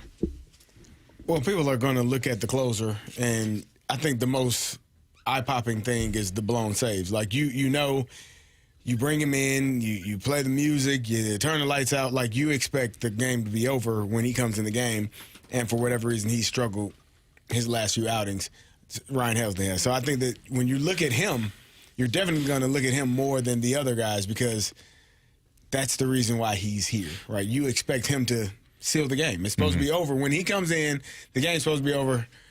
Put the kids away. Time to go to bed. Good night. And it hasn't been happening. So I think that you're going to look at him more than you look at the other guys. But it's all of them. It's the entire staff. It's all of the pitchers. It's the starters. It's the middle relievers, long relievers, closer. You name them, they all, to an extent, have struggled, except for, as Bradford noted, Maton and JoJo Romero. So if you're not going to – and I think that that's the one thing we've talked about, this team never being out of games. On the offensive side, true. But if you aren't able to pitch well or well enough, you are not always going to be in those games. Because even when you come back, you find a way to give the lead right back to the opposing team. Right.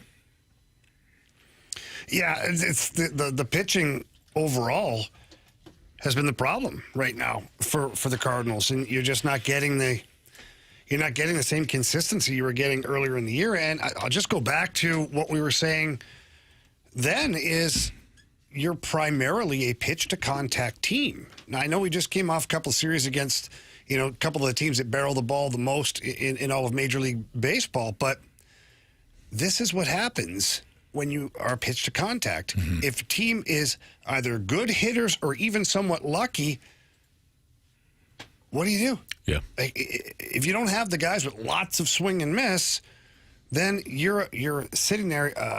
You're a victim of your circumstances then at that point. You're hoping they hit it to people who are standing there. Right. With the exception of the first 2 games against the Dodgers during that homestand, the homestand by and large was terrible. You can't actually guarantee that things are going to get a ton better either. Milwaukee is 11-6 since May 25th, while the White Sox have suddenly won 4 of 6. And the White Sox are a terrible organization right now, terrible team. But again, they've settled things a little bit. Here's the good thing, though. Neither team has a high batting average. They're hitting .234. So, Jamie, you just got done saying, if you are going to be a quote-unquote pitch to contact, it's not like they want the ball being put in play, but it's just a nice way of saying, like, look, we don't have high strikeout guys. So we need to make sure that we keep the hitters off balance and produce that soft contact. Good thing is Milwaukee and the White Sox not great at putting the ball in play. So there's that. Things can turn around in a hurry. You also have Sonny Gray going tonight. He's your ace. You're facing a kid that throws about 125 miles per hour. Good luck. But he's also making his major league debut. Starts tonight. You got to fix. You can fix things in a hurry with a good win tonight. Yeah, you need to. You're 3-7 in your last 10. You've lost 4 in a row. It hasn't looked good. That series that you just came out of, it's not. That's not what you expect from this team, right? You expect this team to have more success and play better, play harder. I don't know that they're not playing hard because they were finding a way to get back into each one of those games versus the Blue Jays. Yeah, don't fault that. But I mean, there was Alejandro Kirk might be one of my favorite players now. Just watching him. Wow, you love him. Nah, I mean, who wouldn't? He doesn't. Mama Rivers' favorite player. Yes, it is her favorite. He was balling. Like he had a hell of a series. He was locked in. He was. So it's just you don't expect. We've come to expect that this team is going to find a way to win because of what they did in May. And so you got to figure out how to get back on that right side of things because this last 10 games haven't been great. No, certainly not. 101 ESPN, that's us. We have your chance to meet Adam Wainwright at this year's Big League Bash at the Factory on July 27th. You could win 2 tickets to the Big League Bash featuring Adam Wainwright in concert, along with appearances from Cardinals players and Fred Bird and more, all to support Big League Impact. Plus, our winner and guest will receive 2 passes to meet Waino prior to the show. Tickets for the Big League Bash, supported by the Community American Credit Union, are now on sale. Find all the details and a chance to win free tickets for the Big League Bash and meet and greet passes to meet Adam Wainwright right now at 101ESPN.com or on your 101 ESPN mobile app. You guys got a favorite Adam Wainwright tune right now? Or it's just kind of all of them for you guys? So many. It's hard to pick one. Yeah. Yeah. It's just too hard to pick my favorite. You just let it flow. I mean, if you got it on the iPod. Put it on while you're doing some yard work or having a couple of cold ones. Can't go wrong. No, you really can't. Well, the original single was "Hey Y'all," right? I mean, that started it all. Hey y'all. Yeah, I remember that. It was amazing when I heard that. Yeah. No, it was Waino. Hey y'all. Yeah. That was Waino. Yeah, that was Waino. It's Waino. Adam Wainwright. You guys got to get out more. Well, I guess at some point was an outcast. At times. I think it was an ode to theirs. Yeah. Theirs was hey, yeah. Yeah. And he went, hey, y'all. Uh-oh. Yeah. Yeah, I think we covered that. All right. We got mic drops. We had the conversation earlier about Army and Mo and whose legacy will be remembered the most, or who will have the better legacy. And we got some people that left us some mic drops. We'll get into that next on 101 ESPN.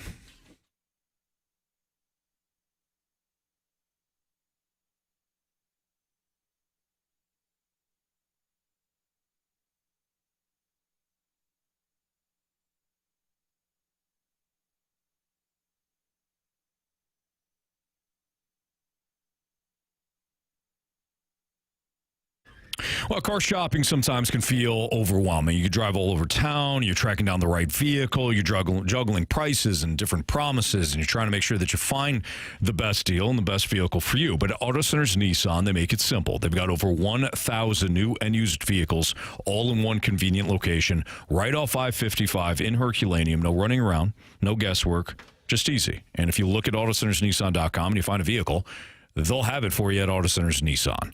That's the beauty of working with them. They'll have it on the lot, ready to go, so you're not trying to drive around all different counties and trying to go on this wild goose chase just to find the vehicle you want. Right now, during their Nissan Summer Sales Event, you can also get 0% APR for 60 months on the 2025 Nissan Rogue and 2025 Pathfinder. We're talking about 2 dependable, family-friendly SUVs that are American-made and tariff-free. Every new Nissan also comes with a lifetime warranty and a 30-day return promise.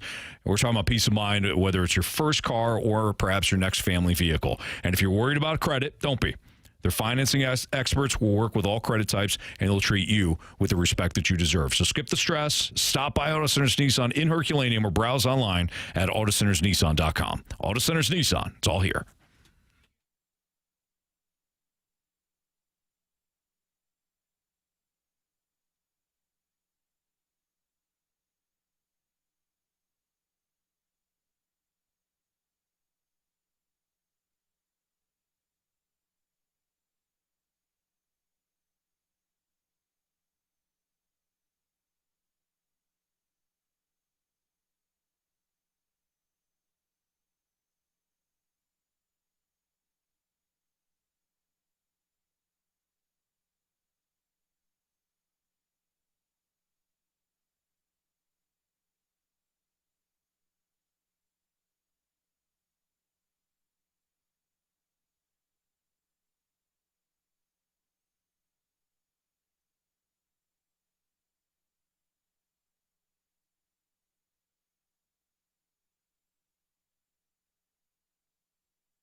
just at the top of their game, they're on top of your game.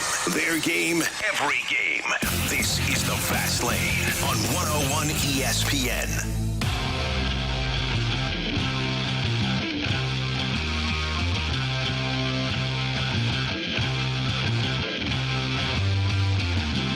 It's Fast Lane on 101 ESPN. Carey Davis, Jamie Rivers, Anthony Stalter. You guys left us some mic drops following our conversation about Army and Mo and legacy and who will have the better legacy.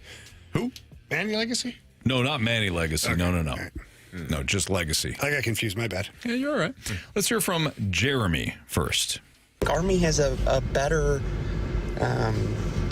legacy left just because, the Blues and the Cardinals are both big powerhouses in the team, but we got to remember St. Louis has always been noted as a baseball town. And it feels like until pretty recently, we've kind of switched it up and started becoming a hockey and a baseball town, So I think Army has a lot to do with that and has made the Blues a very popular name here in St. Louis, which, I think was pretty hard to do considering how big the Cardinals are and were. So I think Army has a better legacy. Quick question for you guys. As we're talking about legacy,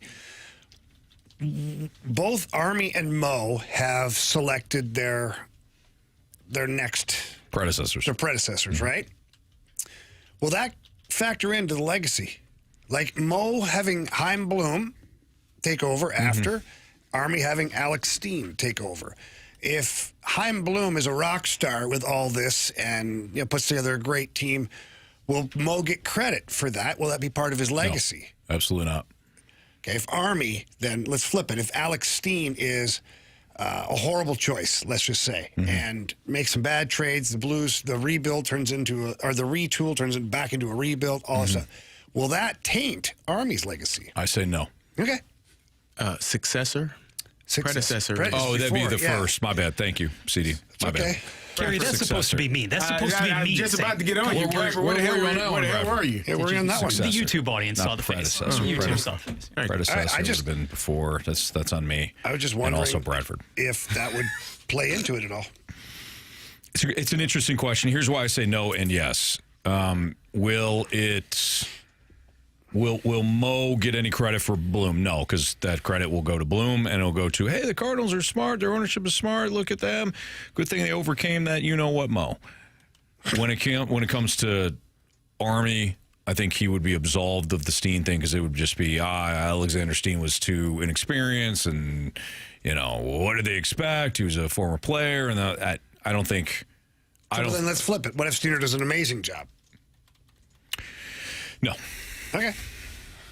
I think they'll just get their own individual credit. I'm just wondering because... Do we knock Walt for Mo? Or do we praise Walt for Mo? But that's tough, right? Because when Walt left, Mo still did a good job with the team. So much so that just a handful of years later, his own World Series. So... Yeah, but we don't... Exactly. We give that credit to Mo early on. And I think we'd give that credit to either Bloom or Steen. Okay. But the reality is, I like the question because here's the reality. Any organization, when they have success, the praise pie should go out to a lot of people. It should go out to the predecessor, right? It should go to the previous GM.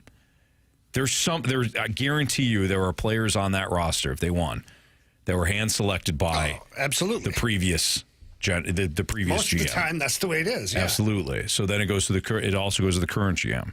Also goes to maybe, in some cases, a head coach that got fired, relieved, couldn't get it done.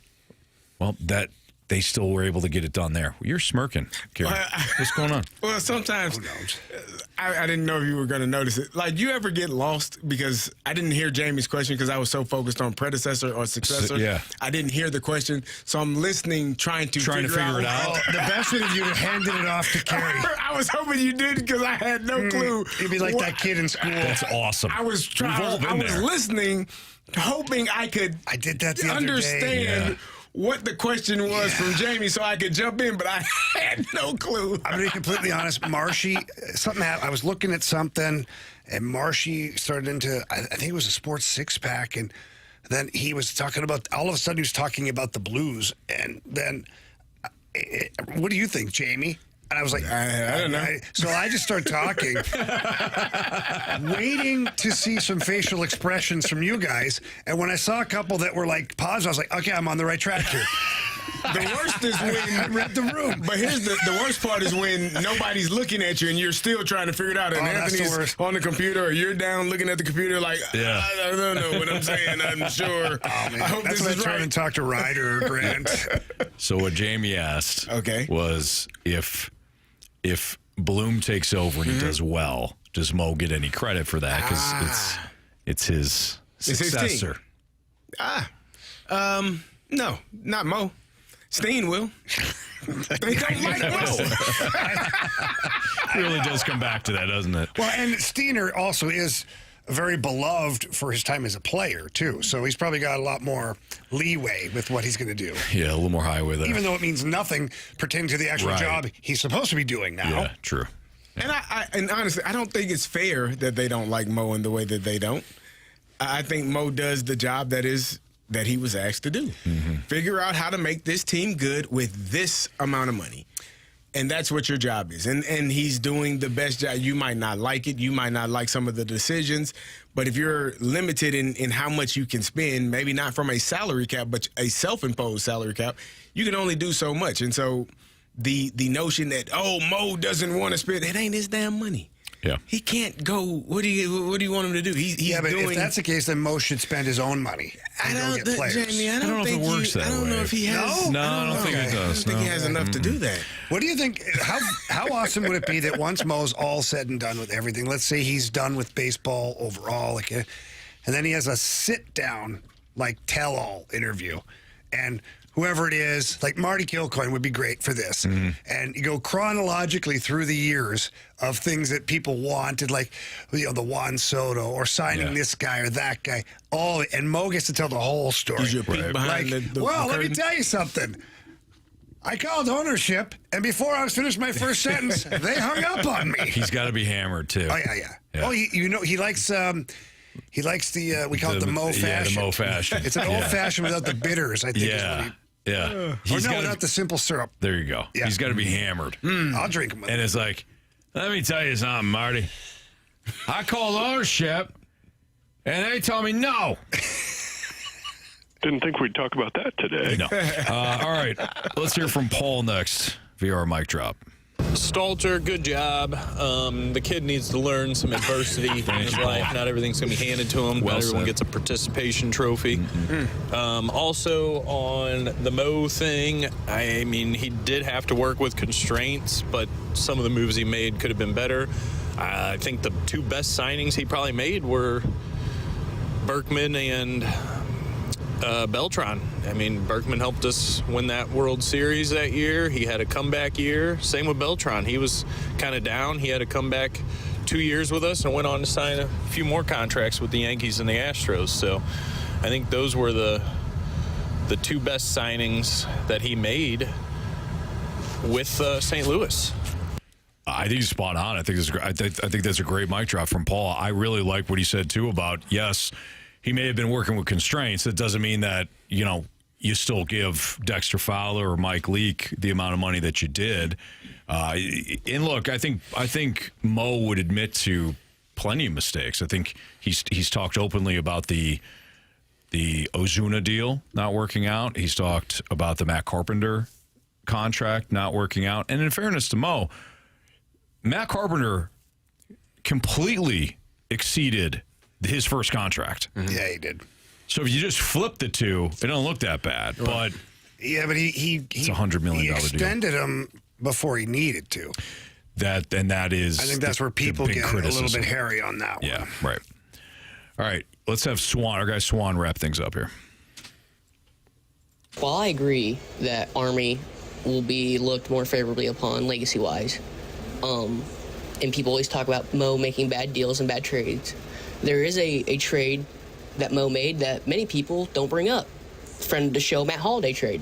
In that trade, I have it pulled up. On July 24th, 2009, the A's traded Matt Holliday to the Cardinals for a prospect, Brett Wallace, Clayton Mortensen, and Shane Peterson, and $1.5 million. The Cardinals paid $1.5 million to help offset Matt's salary.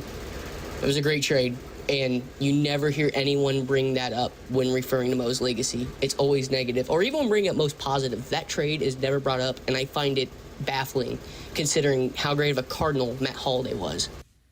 It's a great point. Absolutely.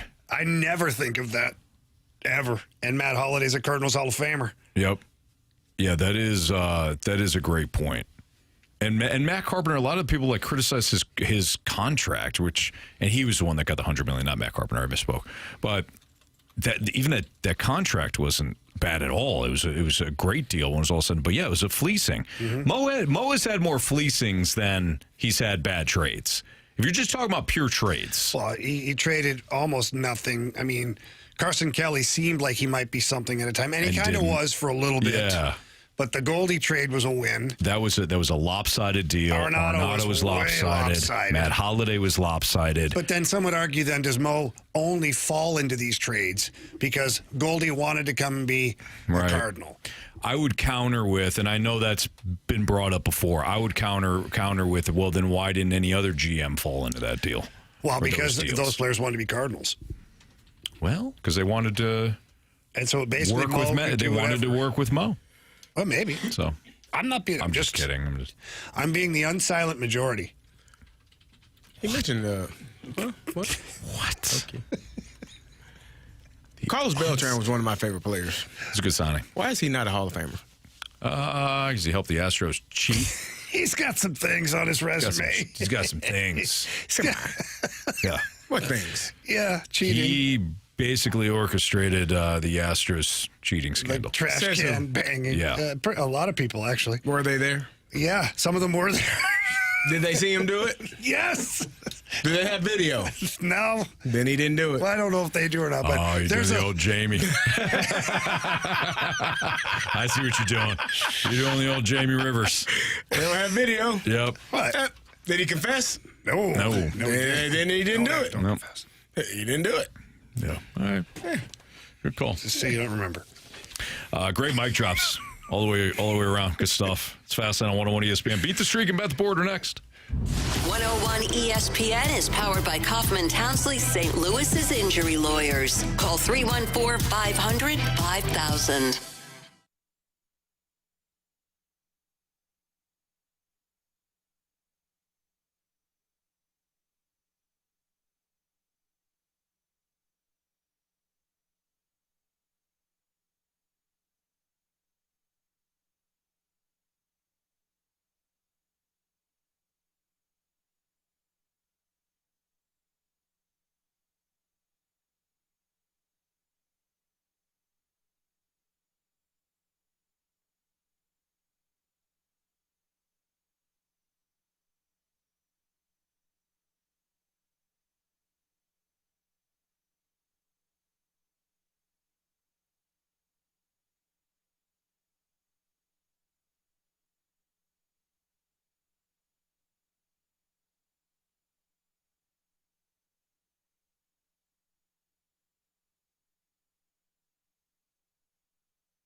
If you are looking for the perfect gift, look no further than Diamonds Direct. Now, you might be thinking, well, gift for what? Well, birthdays, obviously, anniversary. You're thinking about popping the question. That would be a great time to get into Diamonds Direct. But what about graduation? It is graduation season. This is a big-time milestone event for that special grad in your life. So why don't you get that special grad a special gift that they will love forever? And Diamonds Direct has got you covered from pieces under $500 to lifelong pieces that'll last forever that they will cherish. Look, you are going to love this place. The place is like shopping 30 different jewelry stores all at once over at Diamonds Direct. Their warranties are lifelong. When you purchase something from Diamonds Direct, they stand behind it. And I promise you this, because it happened to me, you will be a customer for life over at Diamonds Direct once you notice the difference. The prices are better. The selection is better. The people are amazing. Check them out. Go online, go to diamondsdirect.com and get into the showroom at Olive and 270 at City Place. It's Diamonds Direct.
hear from you. Use the Scott Lee Mic Drop feature on the 101 mobile app. Give us your opinion on anything St. Louis sports with a mic drop. Brought to you by the Scott Lee Heating Company. Sports Center.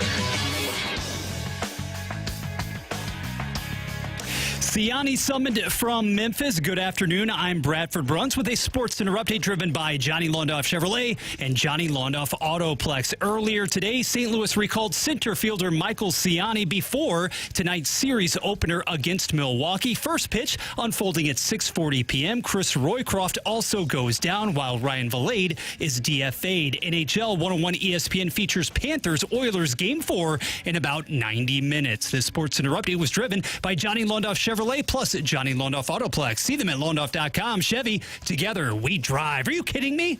We're right back to it. The Fast Lane on 101 ESPN. We're good streaking! I want to hit baseballs. All of my successes depend on me. You ready to hit? The hits just keep on coming. And his first big league hit is a bullet up the middle. It's Fast Lane on 101 ESPN. Time to play Beat the Streak. Carey Davis, Jamie Rivers, Bradford Bruns in for Andrew Marsh. I'm Anthony Stalter. We welcome in Justin. What's up, Justin? Hey, how's it going, guys? Dude, you're rolling, huh? Yeah. I mean, a little bit nervous here. I got a decent streak going, so I'm trying not to jinx myself. Yeah, what's your problem? What? Oh, I mean, great job. What are the latest streaks, Bradford? Well, Stoltz, Justin, having been able to ride a lot of the visiting talent to glory here of late, he's up to 5. You are as well, my friend. Stoltz, you've got 5, and then we've got Marshy also with a 5-game streak going on. Jamie trying to make it 2 in a row, and Carey, Donnie let you down, so you've got to get back on the horse. That's got to stay. Going with the guy that has had the best season. Yeah, we got a bad toe now. Got a bad toe. All right, Justin, go ahead. All right. I've been telling basically everybody I'm on the show, so I'm going to try not mess this up. I'm going to go with Burleson here and keep the streak going. All right, Burleson, to keep the streak going. Guys, as you know, I like to subscribe to the theory of whatever hitter I think there's no way in hell is going to get a hit, I go with them. So give me Caleb Durbin. Give me Caleb Durbin for the Brewers. I see a nice 0 for 4 for him tonight. Okay. Jamie. Is it my turn? Yeah. I'm going to double down. Oh, wait. Sorry. Marsh. What? Marsh wants. Marsh. He's got Burleson win. Burleson's gone. He got Mason win. He's got Mason win. All right, so I'm going Herrera. Marsh went. I'm going Herrera. You don't yell at everybody. Well, I said it 3 times, and you just keep talking. I'm going Jackson Cheerio. No, I mean it. What's your problem? He doesn't have a problem. What's your deal? How much time have you got? All right, Justin, good luck, man. Well, hopefully we'll talk to you again tomorrow. All right, sounds good. Appreciate it, guys. Thanks. Appreciate you. See you, pal. All right. Good luck, Justin. From Jamie's rooting for you. From Beat the Street to Bet the Board.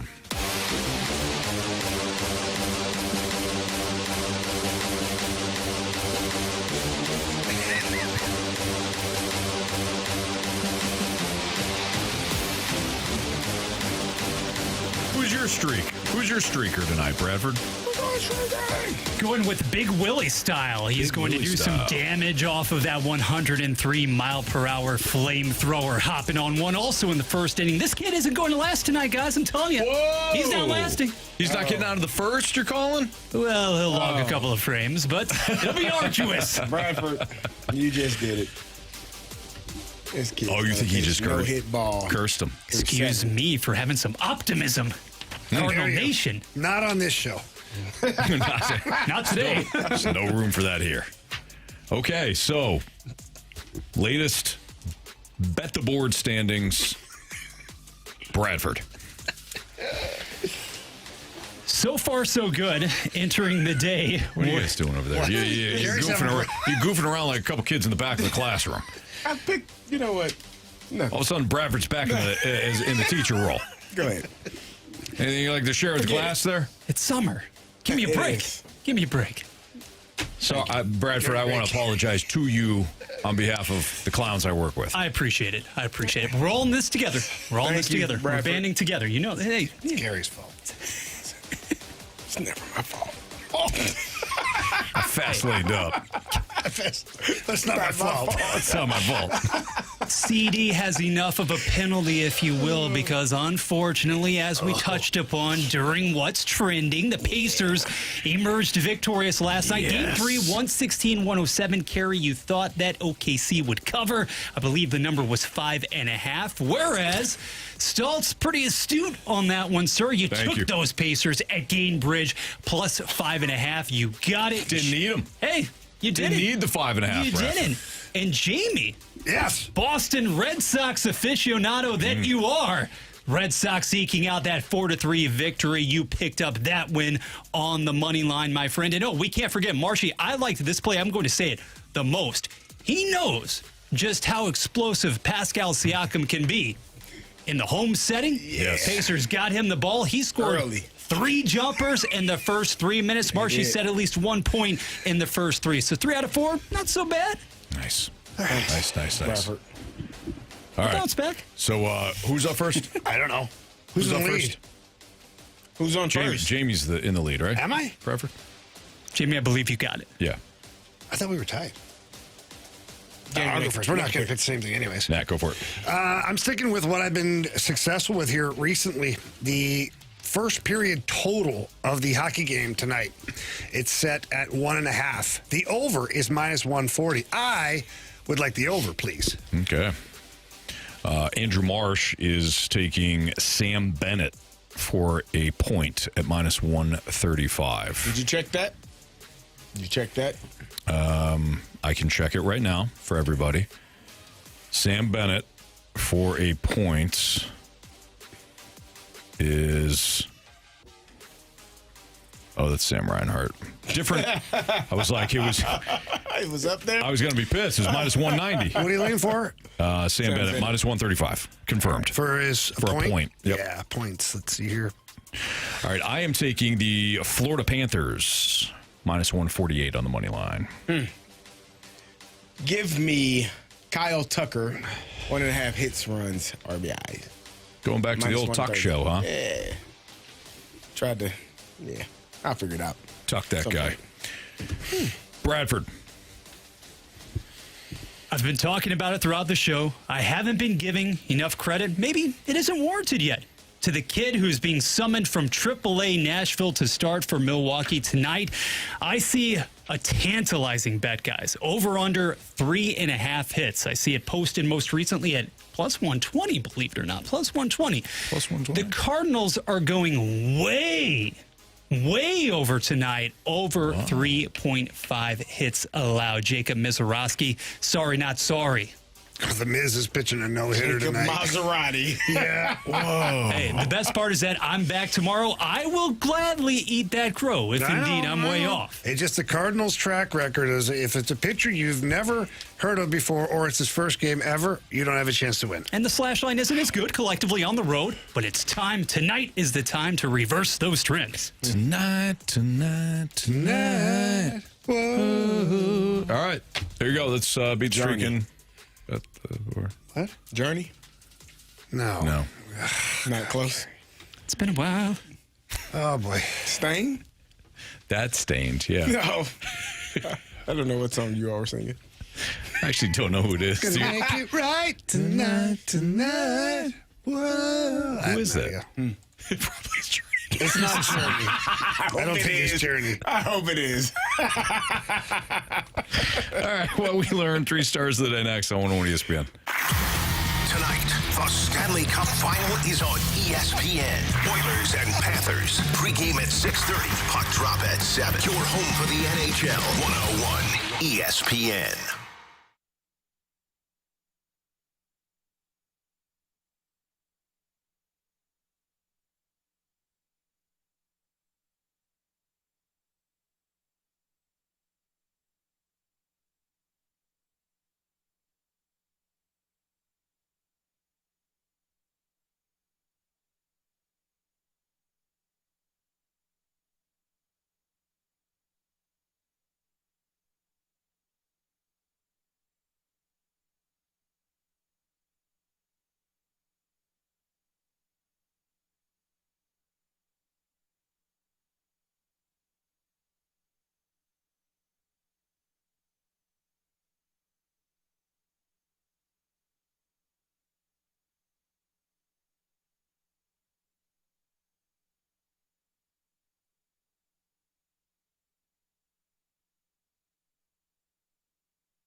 You've come to the right place. You're in the Fast Lane on 101 ESPN.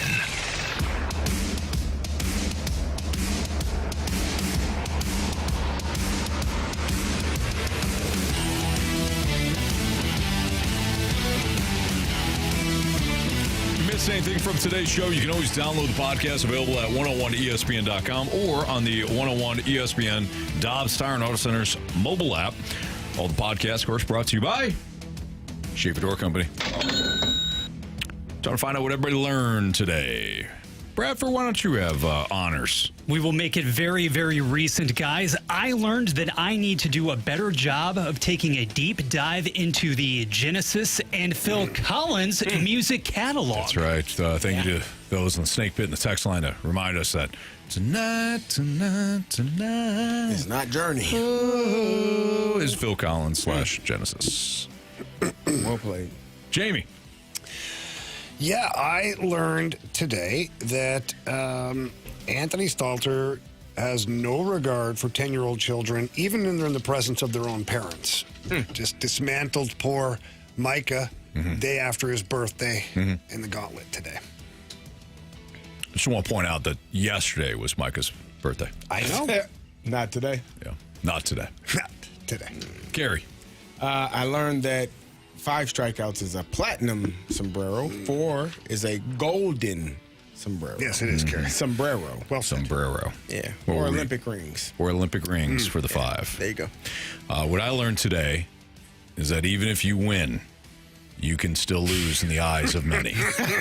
I took a vicious verbal beating by those in the text line and listeners in the Snake Pit today for beating not only Micah, but his dad, Eric, by the slimmest of margins. Really, Micah? The moment he's going to remember for the rest of his life. And you said, good. He should. I was called a bully. Despicable. Wow. Not honorable. These are just stuff today after beating Mike in the Gauntlet. We're not talking about other things, you know? So that's what I learned. Bradford. Would you like to do criticism and compliments, or would you like to do the 3 stars? Nothing but compliments from both the Snake Pit and the text line so far today as we close it down on the Fast Lane. Rodney in the car says, yes, you goofballs, it is Genesis, but great show nonetheless. We've got Rodney. Lisa checking in the Snake Pit, Gator, and the rest of the friends.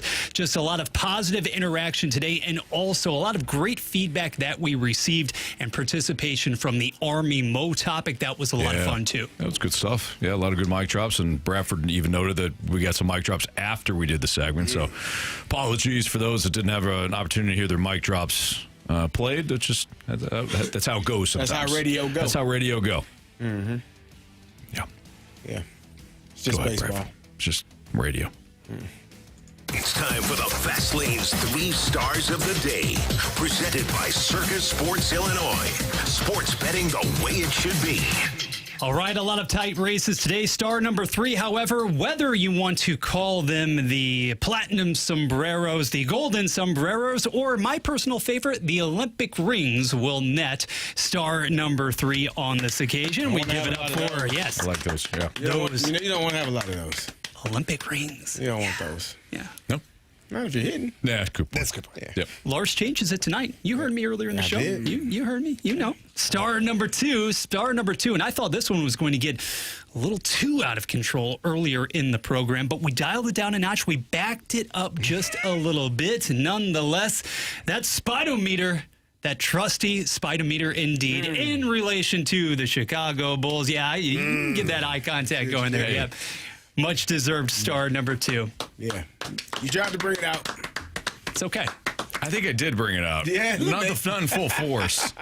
But I did see a different side of CD today. I'm like, oh, I thought I was just joking. And CD was not happy that I pointed out that he alluded to the Oklahoma City's Thunder basically being the Bulls of the 90s. Never said that. No, I know. You never said it. Like I said, you alluded to it. You got to read between the lines sometimes, and that's what I read. And sometimes you just got to make it up. Yeah. There you go. Thank you, Jamie. What? Appreciate you. Don't let facts get in the way. Ever. Not a good story. Yeah. Suggestion. And finally, star number 1. I can't say that I'm especially proud of this. However, when somebody stages the greatest beating of a youth since Brennan and Dale went after the Gardakis in the schoolyard, you must at least acknowledge as much. No. Sometimes you have to be uncomfortable or comfortable with being uncomfortable, and a lot of lessons were given out today. This is a lesson, I feel. This is the fact that Anthony's trying to decipher everything you're saying is punishment enough. Yeah. Good job, Anthony. Good job. Proud of you, man. Proud of you. Sure. That's terrible.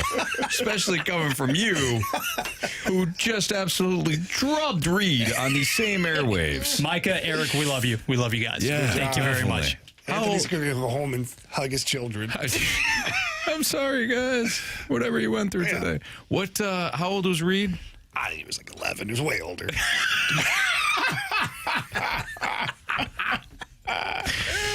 It was in hockey too. Like you just he beat him twice. I did. He beat him twice. You beat him twice. Yeah, back to back. It was random. There's the fan. Everybody complained. and they complained because there was like questions he would not know the answers to. Like there's no way. And then he the hell chose out of it. hockey. And then I said to him, I was like, okay, you get to pick. And then Jamie said, let me show you what a real beating looks like. You picked the category. He picked hockey. Son, you still can't beat me. Yeah. He's proud of himself. In his castle. Oh man. He's proud Well, of maybe we himself. should get Reed back on. Oh no. You know? I don't care. Carey, what about your kids? You want to play in the Gauntlet? Any other kids? He'd be so bad. Carey would honestly. I'm pretty sure Carey would crush his son. Just pure humility, and then talk to him about it after he went home. If he cried, I'd be like, "What are you crying for? Yeah, don't cry. It's competition, Be son. better." But Dad, I didn't know what those questions about the 50s were. Well, you know, that's why you get the options. Well, why not? That's what Carey. Why not? We'll be all right. You know you're going to be on these What are they airwaves, teaching you at school? right? Apparently not random trivia. Clearly, about the 1950s Pittsburgh Steelers. Which everyone should know. Here we go. Steelers. Here we go. The season hasn't even started yet, and I'm sick of that song. Here we go. Get ready, Jamie. I'm trying to. All right, we do have Panthers and Oilers tonight. Yes. Hopefully the Panthers don't let off the gas, because as we know, it's still a key series here, Jamie. For Bradford Bruns, nice job filling in again. Bradford's going to be back here tomorrow filling in for Marsh. For Carey Davis, for Jamie Rivers, I'm Anthony Stalter. We will see you.